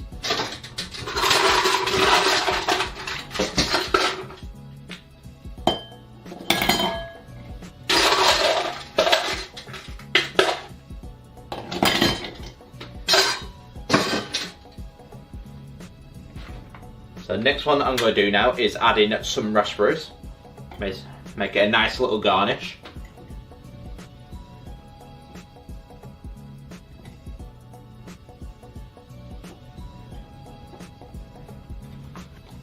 Add some ice on top of that.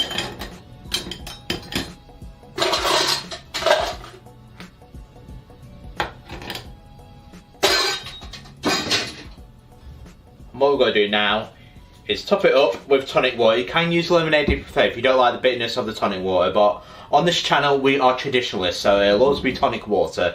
Because if you're, what's the word I'm looking for here? So if you like your bitter tasting drinks, this is for you. The classic gin mixed in with tonic water. Because I like the bitter taste. As I've got older, I prefer the bitter palate. But I can appreciate it's not for everyone. So if you wish, you can use lemonade. I do recommend Cillian lemonade. That's a nice one to go for.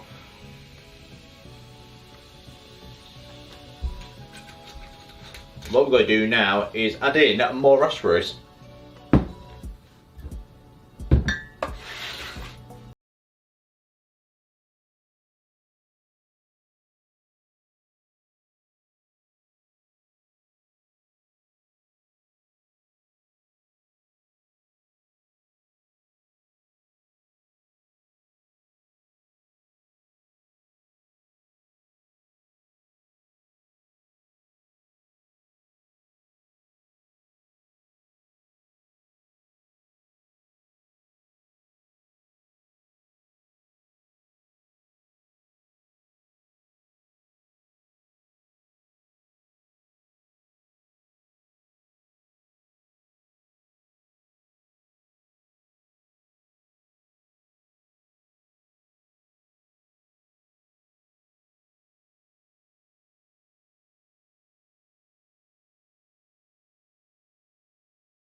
And the best thing about it, it's not that bitter either.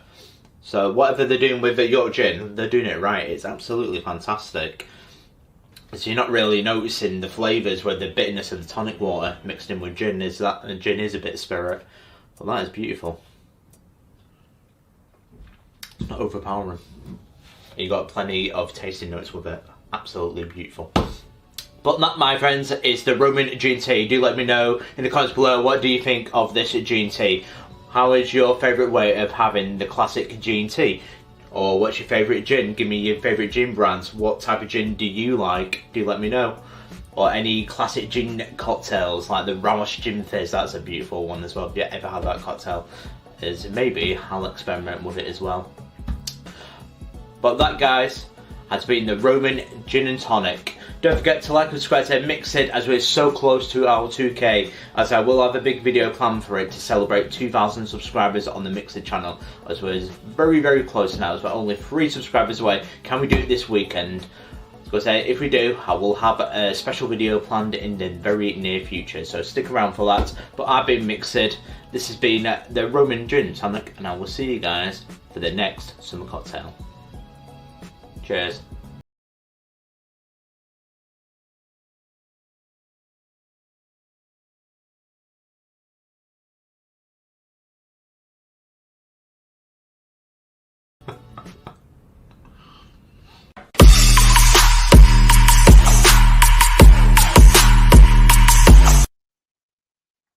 Thank you very much there to Mixed for providing today's halftime entertainment. Do go and check them out. Links and details, they are in the description. So, second half just got underway here between Newcastle and Manchester City. Newcastle just trying to force a corner from Nathan Ake there. He does well and manages to hook it clear and out for a throw into Newcastle instead.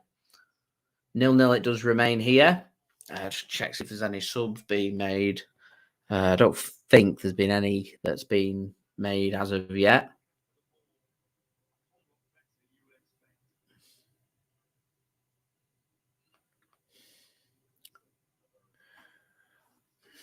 Now, Newcastle's made a couple of subs. So Lewis Miley's gone off and Bruno Guimaraes has come on. Signed a new deal this week. Got a £100 million release clauses in it.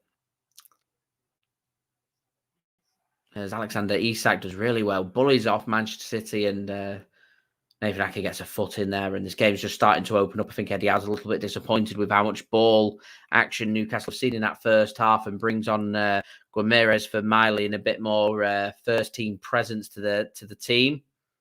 And we also see Lewis Hall come off as well, and of course we see Anthony Gordon come on as Manchester City have an attempt through Kalvin Phillips around 30 yards out over the top of the crossbar and out for a goal kick. So Anthony Gordon on for Lewis Hall and Bruno Guimaraes on for Lewis Miley are the 2 changes made for Newcastle at half-time. Manchester City seemingly pretty happy going with what they had for the first half for now.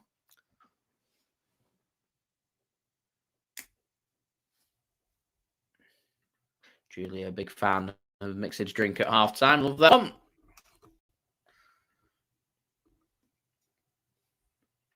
English Dawn, loving this NFL chat. Tips for the Super Bowl.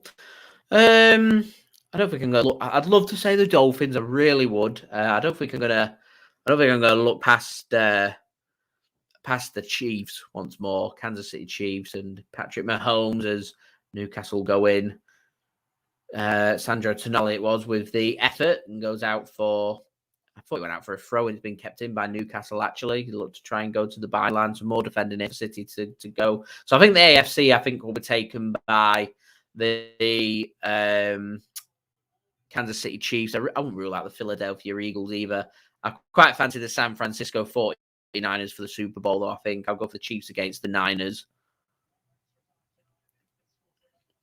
Is my pick. Bills got a good chance in the AFC. As I said, Dolphins have got off to a cracking start. Cowboys have got off to a pretty good start as well in the NFC.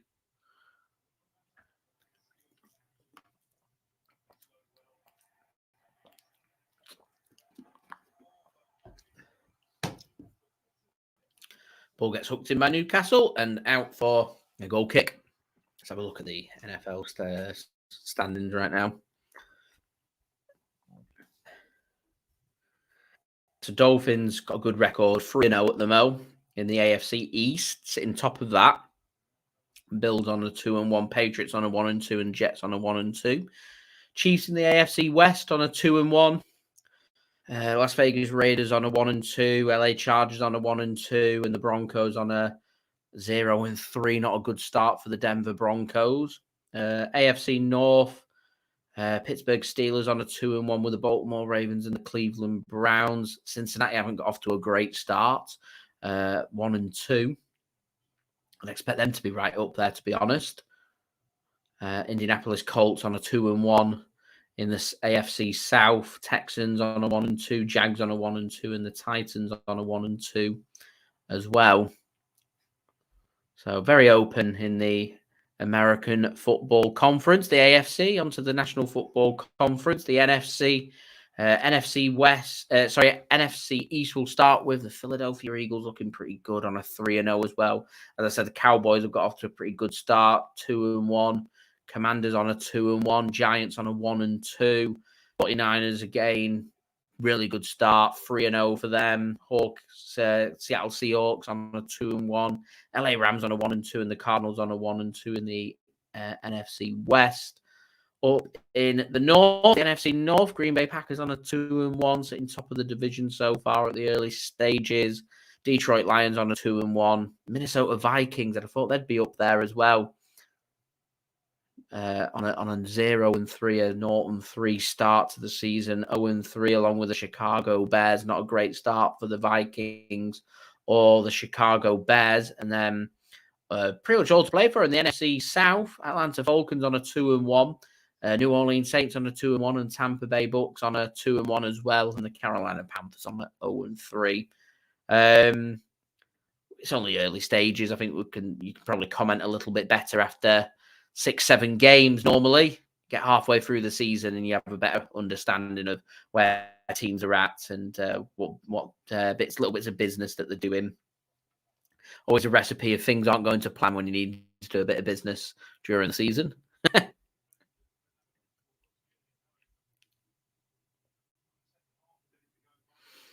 Can I see Bobb starting? I like that one. Could I see him starting? Probably not, is my honest answer. But he does well. And I'm a big fan of if you do well, you should be rewarded for that. And Oscar Bobb, playing well here, should be rewarded for doing well, in my opinion.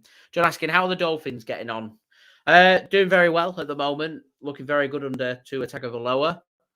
I said the bigger problems we had last season were all about his concussions. He was always in concussion protocol. And because of that, I spent a lot of the second half of the season with Tua not playing and playing with second and third string quarterbacks, which set the Dolphins back because the Dolphins got off to a very similar start last season, off to a lightning start. The Dolphins were 3-0 last season and a 3-0 this season as Newcastle going into the penalty area, taken too far and squared across to the back post. And there is Newcastle United into the lead. It's Alexander Isak with the goal. They've started this second half better than Manchester City. City have been at 6s and 7s over the last 7 minutes. And Manchester City caught napping at the back post. Don't think Rico Lewis was too aware of the danger around him. And Alexander Isak is there in the right place at the right time just to poke home for Newcastle United. And just not all-round good play from Manchester City in the end. A lovely run there from, I think it was Guimaraes with the run. Murphy picked it up deep. Or is it Joel? I think we had Joel Linton, just squares it across, and Alexander Isak's at the back post. And City, after 7 minutes in the second half, go behind. And as I was just saying to you guys before about the game and are we going to lose any sleep over this? Absolutely not. My problem that I have with the League Cup this year is there's no compromise. It falls at the same time as the Club World Cup. It's City's first Club World Cup. We're going to want to target that. We've got a decent Premier League team away from home. City will see this as the ideal chance for us to bid out of the cup. And to be honest, if you're going to go out of these domestic cups and you want to put your focus on to things like the Champions League and the Premier League, rather than getting to quarterfinals, semi-finals and finals and running the risk of distractions and injuries, if I am to exit out the competition, I'd rather go out the first time of asking rather than get into latter stages of the competition. It's always good to have a cup. I love winning the cups. I love the League Cup. I love City winning the League Cup. There's just other alternatives for City this season. And because of that, with City going with their rotated team and just they're not put their opportunities away in the first half. Newcastle are a good team. It is what it is. It is what it is.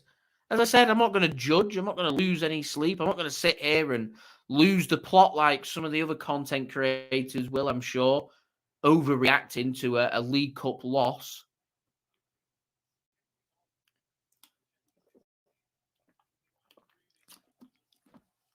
It very much just looks like a case that City just needed to weather the storm for 15, 20 minutes. They haven't. Newcastle are very fired up for this, getting the fans involved, chasing down every single ball, putting City under pressure. They don't like it.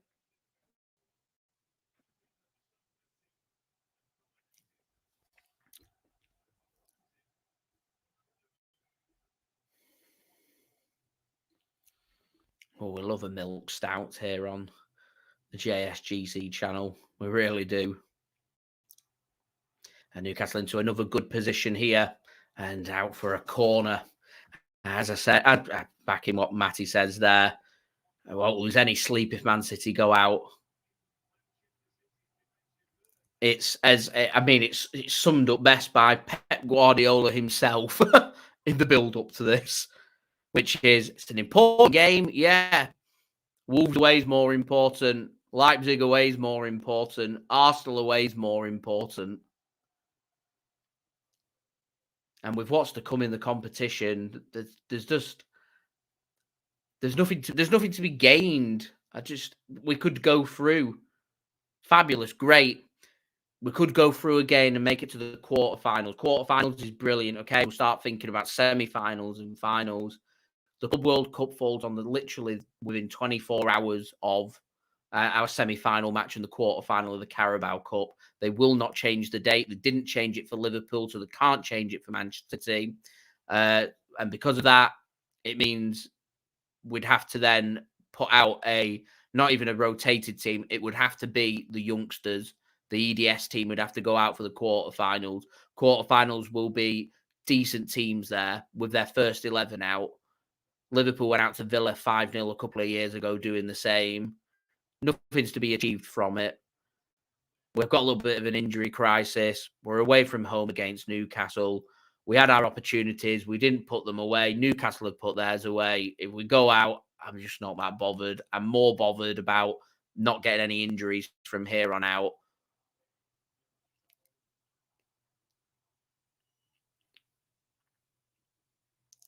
I'm more bothered about Wolves on Saturday. It's a brilliant pass from Newcastle. Newcastle now trying to show off. And that'll go out of play for a throw into Manchester City. Newcastle really been on it, put the foot on the gas this first half. Eddie Howe shows his appreciation. As I said, it was a case that City just needed to weather this storm. They haven't weathered the storm. They've conceded, so they still need to make sure they don't go 2-0 down if they want to remain into this match. It is 1-0. I did put in my preview, and I'll echo what I said in my preview, which was I saw Newcastle taking the lead. I see Manchester City testing the water, seeing how it goes, and later in the second half, maybe just chucking the leg at it just to see what happens and see if they can stretch and find an equaliser. My prediction was they do, and then it goes to penalties and it becomes a lottery. Newcastle have made 10 changes. Let's not forget that. I'm not going to sit here and say Man City have shown no appreciation to the League Cup and made changes and want to go out when Newcastle have made 10 changes themselves. It's a game Newcastle didn't want. It's a game Manchester City didn't want. We want to see more from the young players. We want to see more from the rotated players. We didn't play particularly bad in that first half. Newcastle have been better so far in the second half. We've still got another half an hour to try and see what we can do. Matty, I second that. Priority is always going to be the league and Champions League. After that, you look at the domestic cup competitions. You're going to prioritise the cup competition that is not as physically demanding, where you do get breaks in the season if you do end up going out, and that's the FA Cups. That takes centre stage, with it being the most prestigious cup competition in the world as well. And then the League Cup falls in that fourth. And I like the League Cup. I actually think the League Cup is one of my favourite cups. I think it's one of the most underappreciated cups by teams. I think a day out at Wembley at the end of February is class. I really do. With a major trophy on the line as well. It's an enjoyable day. It's an enjoyable competition. But it's what it is. We won the Champions League last season, so we get to enter into a competition we've not been in before. We get to become champions of the world if we win 2 games. That will take Man City's priority, I'm sure. Good Steve with the positivity. I love it. Keep the faith. Newcastle burn out. Get it to the 80th minute. Bam, we're on it. 3-1 City. I love it. I absolutely love it. And all of a sudden we're thinking, we're going to get in the 4th round. What's going on? Because I was hoping City would go through and would make it to the quarterfinal, because I'm intrigued to see what we'd do. What do we do if you're playing 2 games in 24 hours? How do you even make that work? And I think it's just something Man City don't really want to answer that question. And the way they do that is by not going through. And I'm not accusing City of not trying. They have tried. That first half was a good first half from Manchester City. Newcastle have been better in the second half, and they put their opportunity away. And it's exactly what I said at halftime. With Manchester City, it's all ifs and buts. But at the end of the day, when it's Manchester City, there's a fine line. And that fine line is very simple. You put your opportunities away. If you put your opportunities away, we'll win. If we don't put our opportunities away, every team that we're facing have got the quality to hurt us, and we'll end up dropping points or losing the game or going out of competitions. That's the fine line.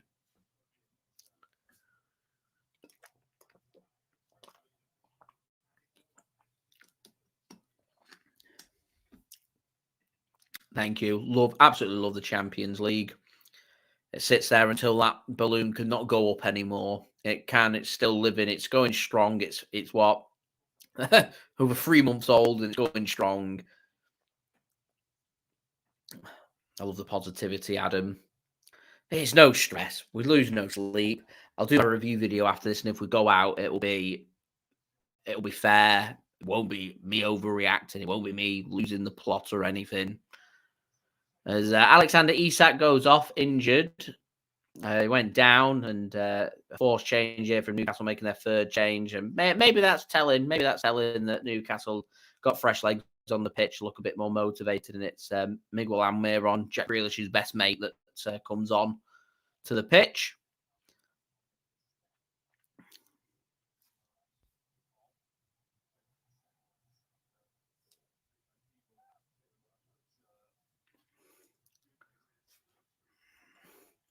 Here is Manuel Akanji now. Gives the ball to Sergio Gomez. He has a run to the byline. Hooked across. Cleared by Newcastle. And out for a throw into Manchester City. Bruno wants to get back onto the pitch. Newcastle fans letting the referee know.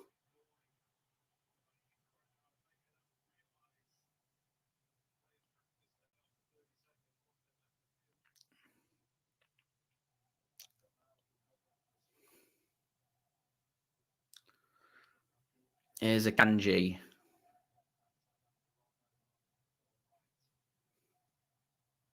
Gives it to Oscar Bobb. Been a shining bright light for Manchester City today.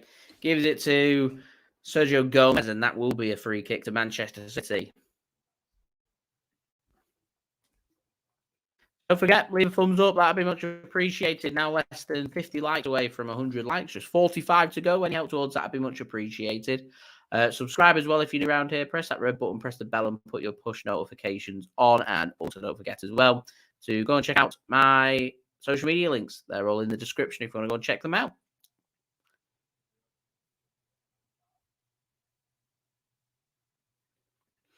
John, it's spot on. Absolutely is spot on. There's City first team players that City didn't want on that pitch to start with. They're on the bench. Keep them on the bench. We've got Micah Hamilton ready to make his debut. Throw him on. Got a couple of other players that might need some minutes in the legs. Chuck them on, see what they can do. Other than that, you don't want your very best players picking up an injury for something that might be a little bit meaningless to City. That's a good free kick put in. And flag goes up, and that will be a corner to Manchester City. Akanji looks a bit frustrated. Feels like maybe he should have done a little bit better there. So good ball in. Akanji's ahead of his man, gets his head onto it, and Newcastle managed to get the deflection out for a corner. Oh, Akanji and Jack Grealish have just got in each other's way, and that's going to be a free kick. Akanji's talked his way into the book, maybe frustrated at getting in Jack Grealish's way. He was just shielding the ball for Jack Grealish, and then they got in each other's way, dispossessed, and Akanji brings his man down, and Akanji clearly not happy with that, lets the referee know, and talks his way into the book. He's pushed. I think that's why he was unhappy.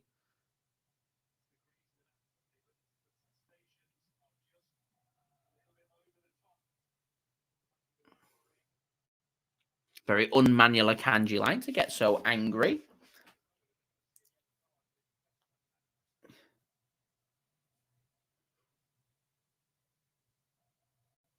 Last thing, we need the red card because that suspension will carry through to the Premier League. We don't need Akanji being suspended for Wolves. And Callum Phillips puts a tackle in and out for a throw-in. Callum Phillips looks at the referee saying, what?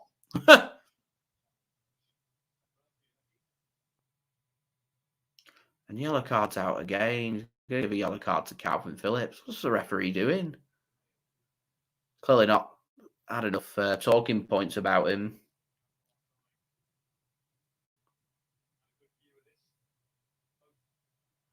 And Kalvin Phillips into the book. Yeah, so he's all over Rico Lewis, and it's a stamp. It's a nasty one, actually, from Kalvin Phillips, that. It's a really nasty one, that, from Kalvin Phillips.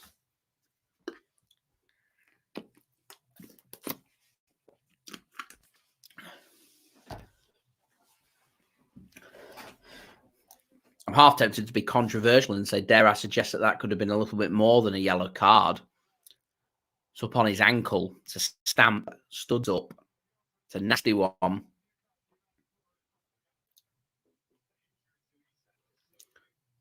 Put it the other way around, and I don't think I'd be very happy about that kind of challenge. Anyway, corner Newcastle. More work for Man City to do. Seems just be losing their heads. This goes 2-0. It's game, set, and match. May as well start preparing for Wolves away.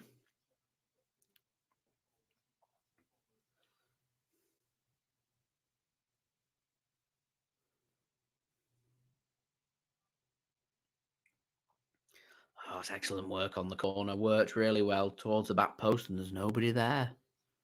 Nobody there, and it's out of play for a throw into Manchester City. I think City just need to spend 5 minutes calming themselves down, edge this game towards 80th minute, and then push forward. I mean, City are committing with a couple of subs here. I don't think I'd have chucked subs on for another 10 minutes, but here we go. So we're going to see Matheus Nunes come on and Jeremy Doku as well. There are a couple of the players that I was on about before, and I said they might need some more minutes in the legs just to get them fully fresh and ready. Both young, relatively young as well. So it's Mateo Kovacic returning from injury. He comes off, getting 70 minutes under his belt. And Matheus Nunes comes on, and it looks like a bit of a formation change. Nathan Ake is going to come off, and Jeremy Doku is going to come on. I presume that's going to allow Sergio Gomez to go on the left-hand side, and Doku's going to go to the right-hand side. And that should keep Newcastle, certainly the fullbacks, quite busy. As I said, the only other sub I'd be looking at would be Micah Hamilton. I'd like to see him come on, get some minutes.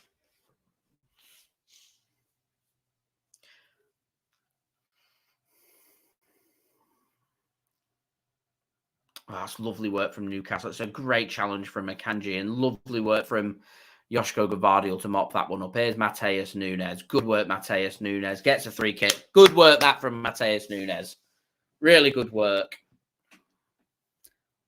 And Newcastle get their first yellow card.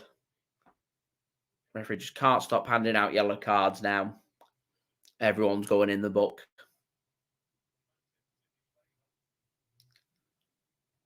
I'm not too sure who he's just put into the book, but he's put somebody in. Matheus Nunes points to Jack Grealish where he wants it. He gets it and comes off the corner flag and out for, is that going out for a corner to City or is it a goal kick? Anyway, it's Bruno Guimaraes that's gone into the book.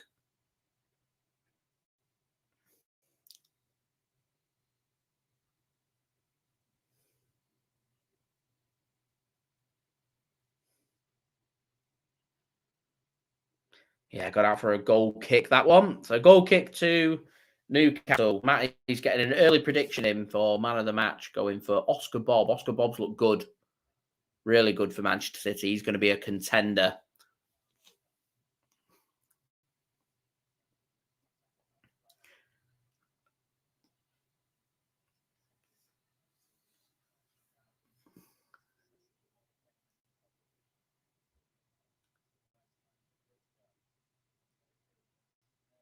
I've been pretty impressed with Rico Lewis. I think he'll be a bit frustrated as with the keeper for the Newcastle goal. I don't think he's done too much wrong, though. So some later scores. Nearing in on full time, actually. Aston Villa 1, Everton 2. Blackburn 5, Cardiff City 2. AFC Bournemouth 2, Stoke City 0. Brentford 0, Arsenal 1. Chelsea 1, Brighton 0. Big shock there. Fulham 2, Norwich 1. Lincoln 0, West Ham 1. Liverpool 2, Leicester 1. And of course, Newcastle United 1, Manchester City 0. I just hope we can get a goal. Give the 5,000 plus City fans that have travelled to St James's Park tonight something to celebrate. I know the team and everyone might not be too fussed about this game, but at the end of the day, you've got 5,000 fans that have travelled a good 3 hours up. Some will have travelled more up to Newcastle. They deserve the appreciation and they deserve the hard work and effort. All the fans will recognise that you don't have a divine right to win every game. You don't have a divine right to walk all over teams and find goals and things to go your way all the time. But what they do want to see is hard work, dedication, putting your all on the pitch. And I thought first half from City, they looked good. They gave it their all. I don't think second half they have.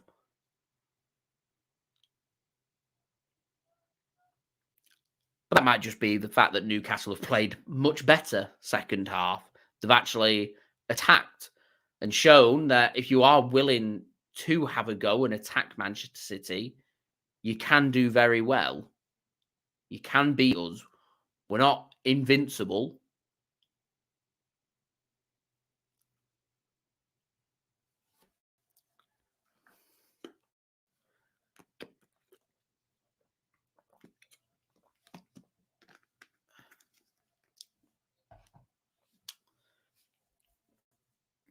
Matt, it does look like Phil Foden taking his jacket off, ready to come on for Manchester City.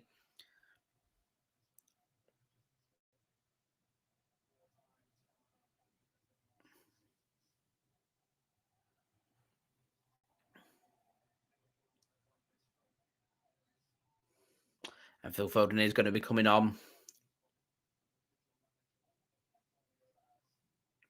And it's going to be Julian Alvarez that comes off. So no recognised striker for Manchester City now.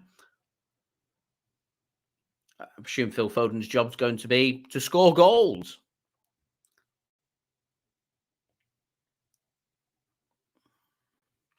It looks like Foden's going behind the striker, Oscar Bobb. Oscar Bobb leading the line for City.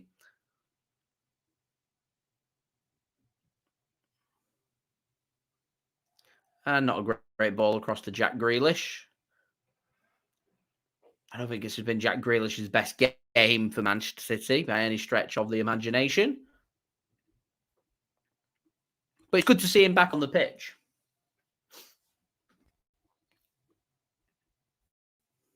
As we are now just 41 likes away from 100 likes.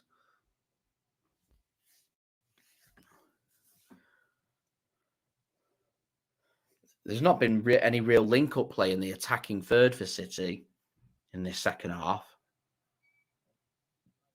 It's almost like that first attacking chance for Newcastle's given them confidence for the second half.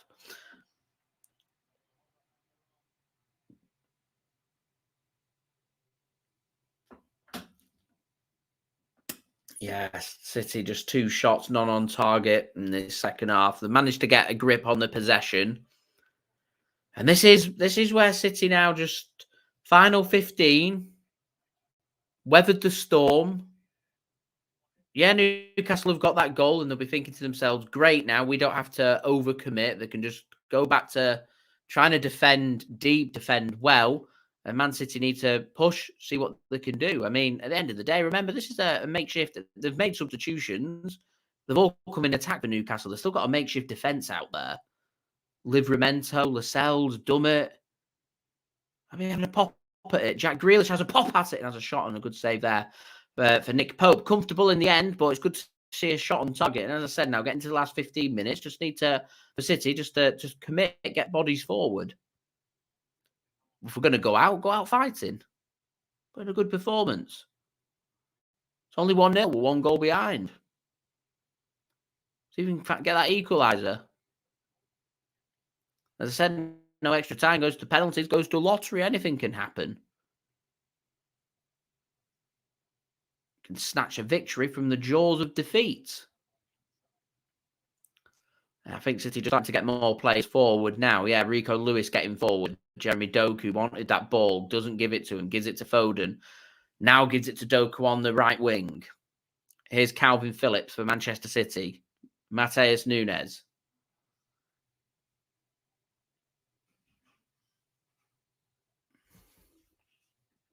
Certainly is what happens when you don't put your opportunities away when you have them in the first half. Couple of big Alvarez chances.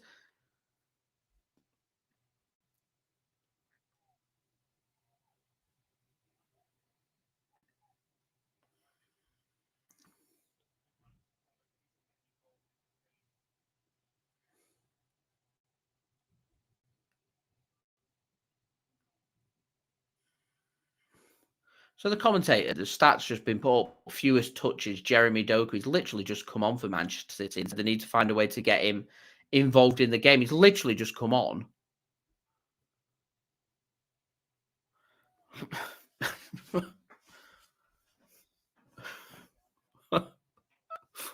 What?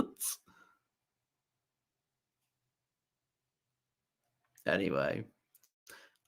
Clock ticking here. Final 13 minutes. Anthony Gordon. Not really seen too much of him since he's come on for Lewis Hall in the second half. Does, however, get it across. Looked for Murphy. Couldn't find him and picked up towards the City corner flag instead. It's a heavy touch that will be cleared by Manchester City. Only as far as Dummett, though. Gives it to Lascelles.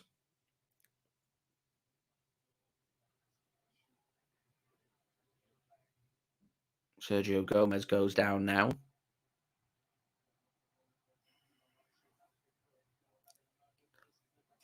And out for a corner. City not happy there with Newcastle at the ball putting out on Sergio Gomez.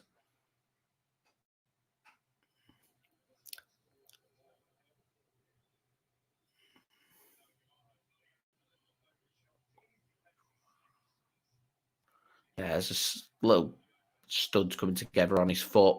Pep Guardiola really unhappy about that. I think it's just been shown a yellow card by the referee.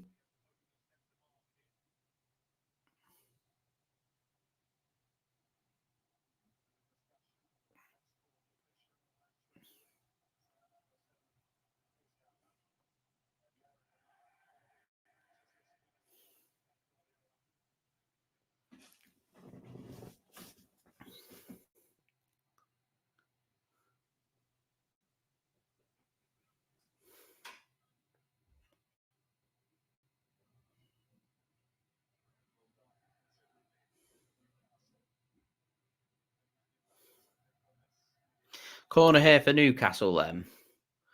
Whipped in, headed across and headed clear by Manchester City. I love that. He likes getting public transport. I saw someone put a picture on Twitter before of him on a bus.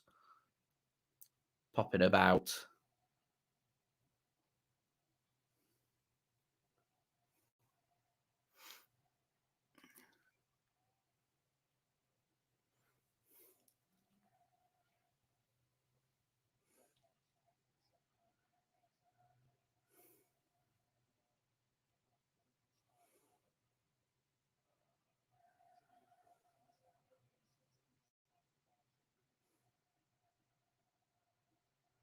City fans making themselves heard at St. James's Park.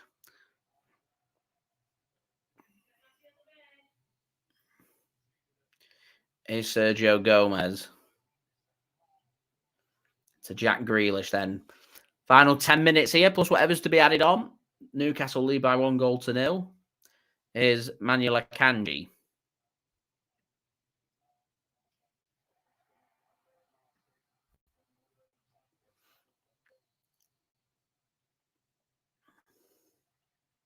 City, second half, have just been very sloppy in possession. They found absolutely no way to get the attackers involved in the second half. Newcastle certainly aren't sitting anywhere near as deep. There's space there that's just not been exploited. And this is the point I was making before. First half, I genuinely believe that City were having a go, that they wanted to win this game. I just don't feel like City right now are having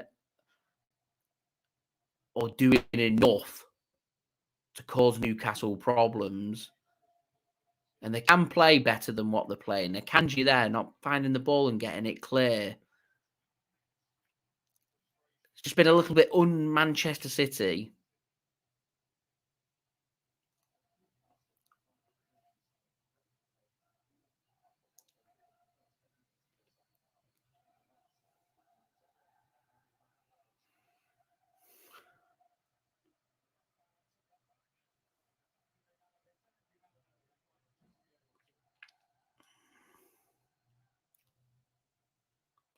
Not the best of balls from Ortega-Moreno and out for a throw into Newcastle. City just can't sort their distribution out. They brought Doku on, they brought Foden on and found no way of giving them any service.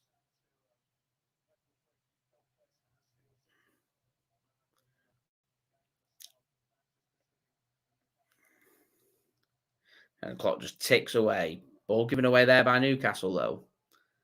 And City get themselves a free kick just inside the Newcastle half. Tonali's going to go into the book for kicking it away. What a cheap yellow card.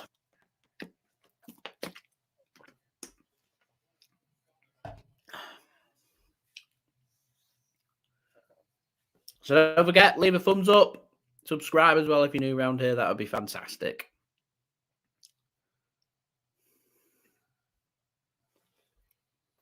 Ball gets dinked over. Matheus Nunes! Nunes! Good challenge. Really good challenge.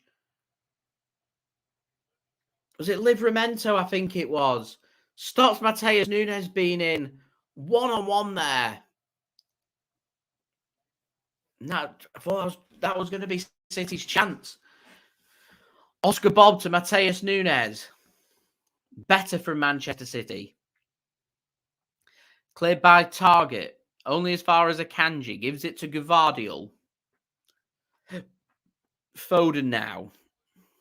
Gets a free kick.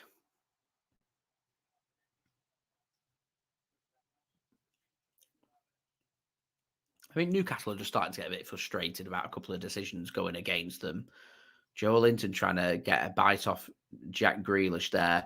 Phil Foden recognises the danger very quickly. Just dinks it over the head of Joelinton there. Takes the initial contact and gets a free kick. It's a free kick. I mean, the commentator there says he doesn't do an awful lot wrong. And he doesn't do an awful lot wrong. He goes steaming after the ball. Phil Foden recognises the danger. And as he recognises the danger, dinks it over him, anticipating the contact. The player misses the ball and takes the player.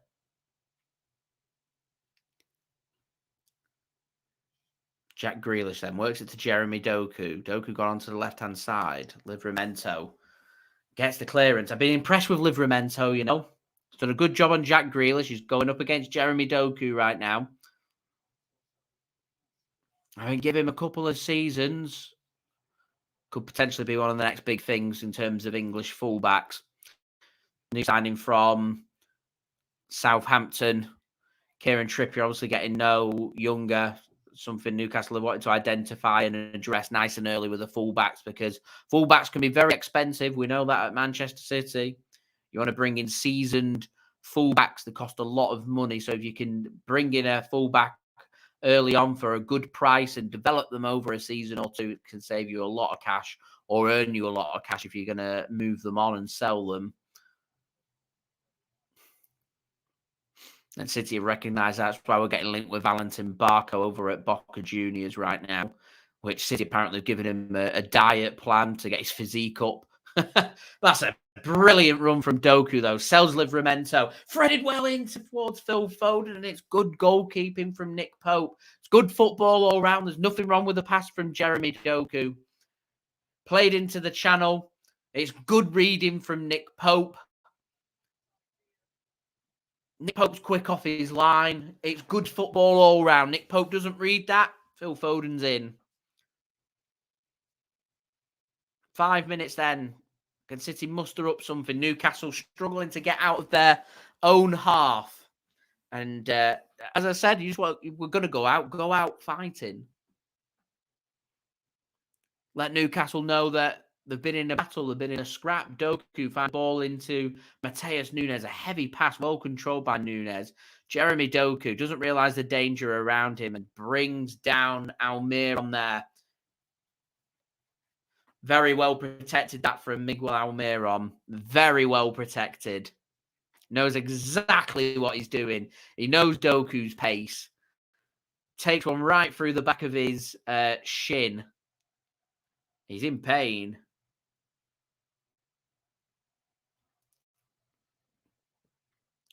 Almiron up on his feet, and it just eats away another minute. So just have a look at some full-time scores then in the League Cup.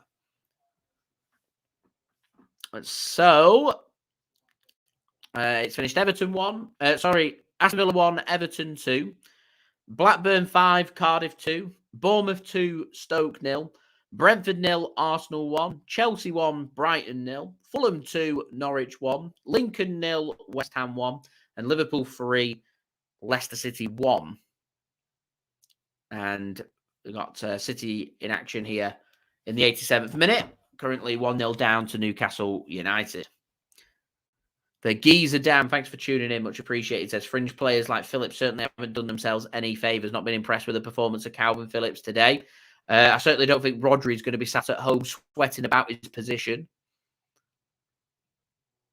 As I said, we're getting towards make or break here for Kalvin Phillips. Has Kalvin Phillips done enough to be starting our match against Wolves? And for me, truthfully, I don't think I've seen enough. So because of that, we're not going to have John Stones available. It means we're pretty limited, and I'd be tempted to put either one of Matheus Nunes or Mateo Kovacic in there. Good feed that from Matheus Nunes. He's unlucky. Well worked from Newcastle. The pinned.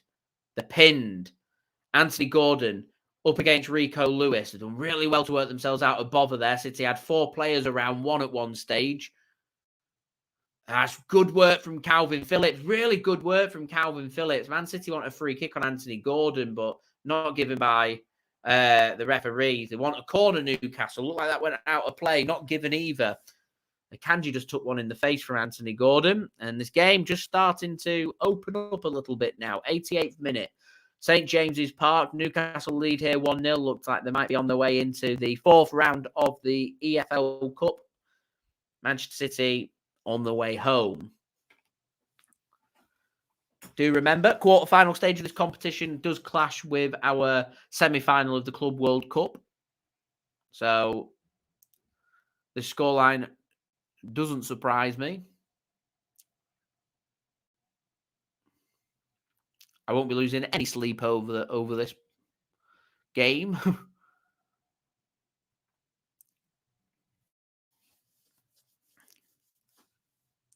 Can we have one final push? Can we create one more opportunity? Can we send it to penalties? Can we have the drama of penalties? Here's Jeremy Doku. Up against Livramento. Takes him for pace. Whipped across. Foden takes the touch. Good defending from Joelinton. I think Joelinton really struggled at the start of his Newcastle career. Good work from Kalvin Phillips. Akanji dinked one over to Jeremy Doku. Great touch from Doku. He's got two around him. Breezes past once more. Rico Lewis opens up really nicely and just wide. Rico Lewis, that might just have been the chance for Manchester City. And it's Jeremy Doku involved in everything. It opens up so nicely for Rico Lewis. It's inches wide. Unlucky from Rico Lewis. Really unlucky. Sando Tonali makes way for Newcastle. I'd like to see City chuck on Micah Hamilton. See what happens. See if we can do anything. Elliot Anderson comes on for Newcastle. 10 seconds then. We're going to see what's going to be added on.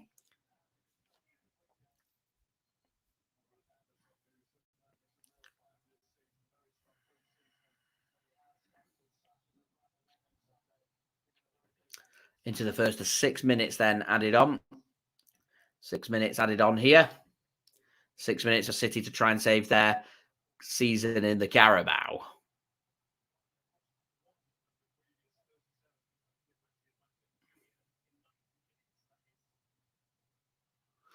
I like that. Commentator just said City have lost 1 of 37 games competitively in the last in 90 minutes in all competitions.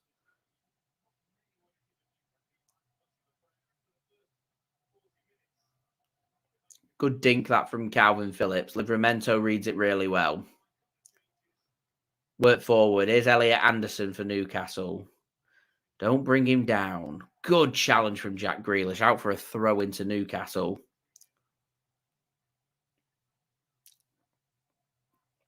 Newcastle just time wasting now.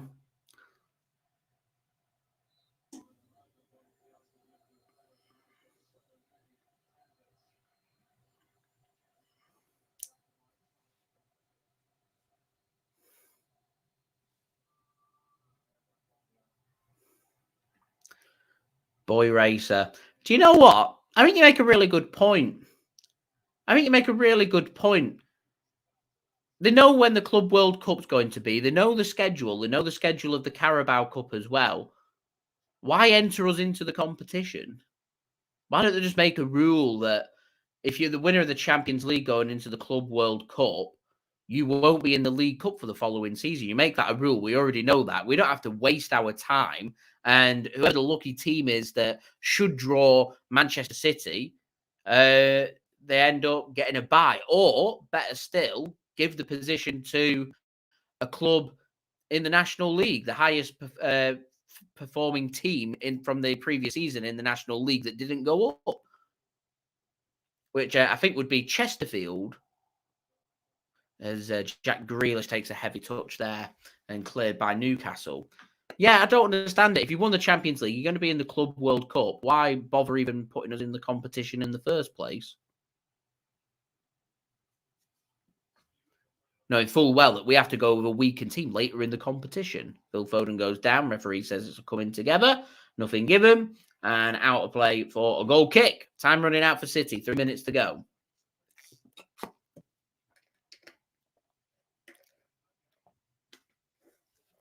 I think Phil Foden needs to be a bit stronger there.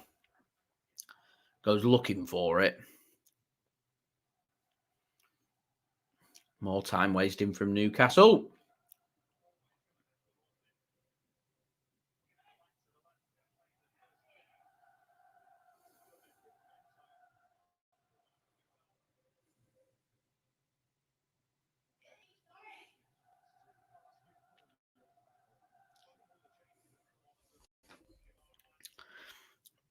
Barnsley are a good team. There's a big difference between the top end of League One and under 21s football, as far as I'm concerned. You saw that with Man United playing Bolton Wanderers away from home yesterday, and Bolton smacking them. It was 8-1, I think it was. you're talking about teams that are ready and set potentially for future championship football in the next 12 months. Teams that probably can go into the championship and hold their own, going up against under 21 players who have played very little competitive football. There's a massive difference between the EDS and under 21s and competitive football. Massive difference. I would say we've got a very good under 21 team if we can go toe for toe with the top end of the League One big boys and do a job away from home against them.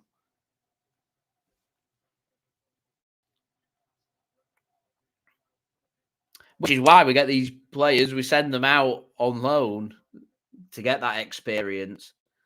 And sometimes it takes a little bit longer than just a season of experience to adapt. Look at Liam Delap. He's doing well at Hull. I think it's his third or fourth spell out on loan now in the EFL. That's how long it takes. Newcastle is time wasting again. Newcastle must have wasted at least, we're through nearly 5 minutes. They must have wasted at least 2. Figuratively speaking, I'd want the referee to be adding this on. But quite frankly, I don't want any of our players injured. I've already accepted we're going out. I'm not fazed by that. I am fazed by the thought of an extra 2 minutes and us maybe picking up an injury in them 2 minutes. So for once, I'm hoping the referee's just going to call this quits in the next 60 seconds. We can move on with playing in the Club World Cup and focusing on the Premier League and Champions League. Newcastle can move on and focus on maybe trying to win a new trophy, a trophy that they've not won ever in their life. And we can focus on the Premier League, as that'll be a very late throw-in right next to Newcastle's penalty area late on here for Manchester City. City in a rush to get on with it. Matheus Nunes. I don't need to be drowning any sorrows for me. As I said, I'm just not that bothered.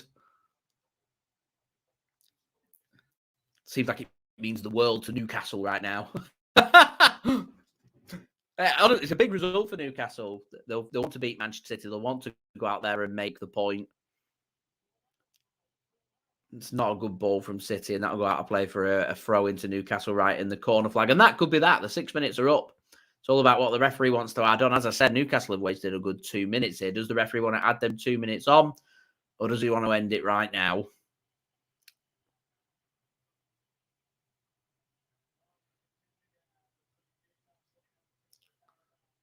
The referee looks like he's going to add these 2 minutes on, isn't he? He's going to add these minutes on. He's going these minutes again. Add it on. Okay. There better be no injuries, or I'm going to be seething. Is Rico Lewis. Gives it to Oscar Bobb. Last chance this for City. Everyone forward. Ball goes into the box. Header won by Newcastle. Referee has the whistle in his mouth and will bring the game to an end. There we go. Newcastle go through. Manchester City go out. Manchester City can turn our focus to the Club World Cup rather than chucking the competition at the quarterfinal stage, and then our integrity gets called into question. That hurdle doesn't have to be answered there for Manchester City. It does become a point where I was hoping there'd be a couple of selection headaches for Pep Guardiola for the match against Wolves and for the match against Arsenal. There isn't really a selection headache there for Pep Guardiola. We know what we need to do, and we can turn our focus onto Wolves on Saturday. As I said, Newcastle just won at the weekend 8-0. They'll be looking to try and win this competition for the first time. They'll take this competition from here on out very seriously, I imagine. They'll want to win this cup. They've never won this cup before. They've not won a major trophy in God knows how long. This competition right now, at this moment, on the 27th of September 2023, near enough 10 p.m. BST, this competition right now means more to Newcastle than it does to Manchester City. We have our focus on other matters, more pressing matters, bigger matters. And I imagine one day Newcastle will know what we're on about and what I'm on about and the position that we're in or being put in the situation that we wanted to be in. But it gives us an outlet to get out of the cup and we can turn our focus now to other matters. And it's been surreal, this live watch along. It's been strange because I'm never normally not that bothered about a game, particularly when it involves Manchester City. And this is one of them rare games. This is on par with one of them Champions League group stage games where we've already gone through, we've already finished first, and we've got a nothing game where at the end of the day, all I want from that game is Man City not to get any injuries. And that's what's happened here. We've come out unscathed. So in terms of that, great success. As I said, we'll move on. We'll focus on Wolverhampton Wanderers away from home. That's the more important game here for Manchester City on Saturday. And we'll be back 2:30 p.m. BST for you guys to look forward to. So very quickly, just going to go through the stats for this game. And then I'll end that there and I'll have my reaction to this game for you guys to look forward to. Out within the next hour or so. So, Manchester City exit out the competition thanks to a 53rd minute strike from Alexander Isak. They go through, City go out. City draw a blank. City with 67% possession, 10 shots, 2 on target, no shots on target in the second half. It was a good performance in the first half. It was hard work. We created the opportunities. We didn't put them away, and we exit out the competition. Newcastle with 32% possession, 6 shots, 4 on target. They put their opportunity away. Fine margins. It's football. We move on from that. 83% pass completion rate for Newcastle, 89% for Manchester City, and I think City will be looking to try and improve on that. I reckon in the match against Wolves and try and get that back into the 90s. A couple of clear-cut chances created for Newcastle, 1 for Manchester City, 4 corners for Newcastle, 7 for Manchester City. A much better tackle completion rate for Newcastle at 71%. Manchester City at just above 31%. Aerial duels as well, much better second half from Newcastle at 60-40. This area here will be what City will be looking on. Creativity and also tackles, aerial duels, the physical battles. Newcastle, second half, much better. We got bullied in them first 20 minutes. That causes me a little bit of concern, whether that be a rotated team or a first 11. That's something I think City could choose to address. And we had a little spell where we was picking up yellow cards. We need to make sure you remain dedicated and professional and you weather them storms. So there's always important lessons to be learned. This result doesn't go our way. It's not the end of the world. We'll lose no sleep on it. As I said, we could turn all our focus from now on to Wolves, looking forward to it and hopefully continuing our 100% start in the Premier League as we bid to try and make history and make it a four-peat, 4 Premier League wins in a row, winning the trophy. Never been done before, bidding to make history. So that has been today's live watch along. Thank you everybody for tuning in, much appreciated. I will see you all again for the next live watch along. We'll be live on Saturday for you guys to look forward to 2:30 p.m. BST. So thank you everybody for tuning in, much appreciated. People getting their opinions in, people saying bye. I do appreciate it. Thanks everybody for tuning in. Sorry if I've missed anybody there. But yeah, there we go. I think my JSGC man of the match, I'll give it to Oscar Bobb. Looked good. It was a shame not to see Micah Hamilton make his debut for Manchester City. One day it is coming. There we go. Thank you everybody for watching. Much appreciated. Please do leave a thumbs up. That'd be great. In the post-production, if we could hit 70 likes, that'd be great. Any help towards that'd be much appreciated. Do subscribe as well if you are new around here. Press that red button, press the bell, and put your push notifications on. Social media links, they're in the description if you want to go and check out my Twitter, Instagram, and TikTok. Email also in the description too if you want to hit me up for any sponsorship for any videos or any general business inquiries. And I'll see you all again real soon. MCFR, thanks for tuning in. Fabulous. Thank you for the kind comment there. And also saying poor from Manchester City today and not impressed. There we go. Right. So I'll see you all again for the build-up for the Wolves game. Going to have a day off tomorrow. I'll have the preview up for the Wolves game on Friday sometime. For you guys, I'll have the link out to the live watch along on Saturday out on Friday for you guys. So I'll see you then. So I've been JSGC. Thank you everyone for watching. I hope everyone is safe and well. Peace. Ciao for now.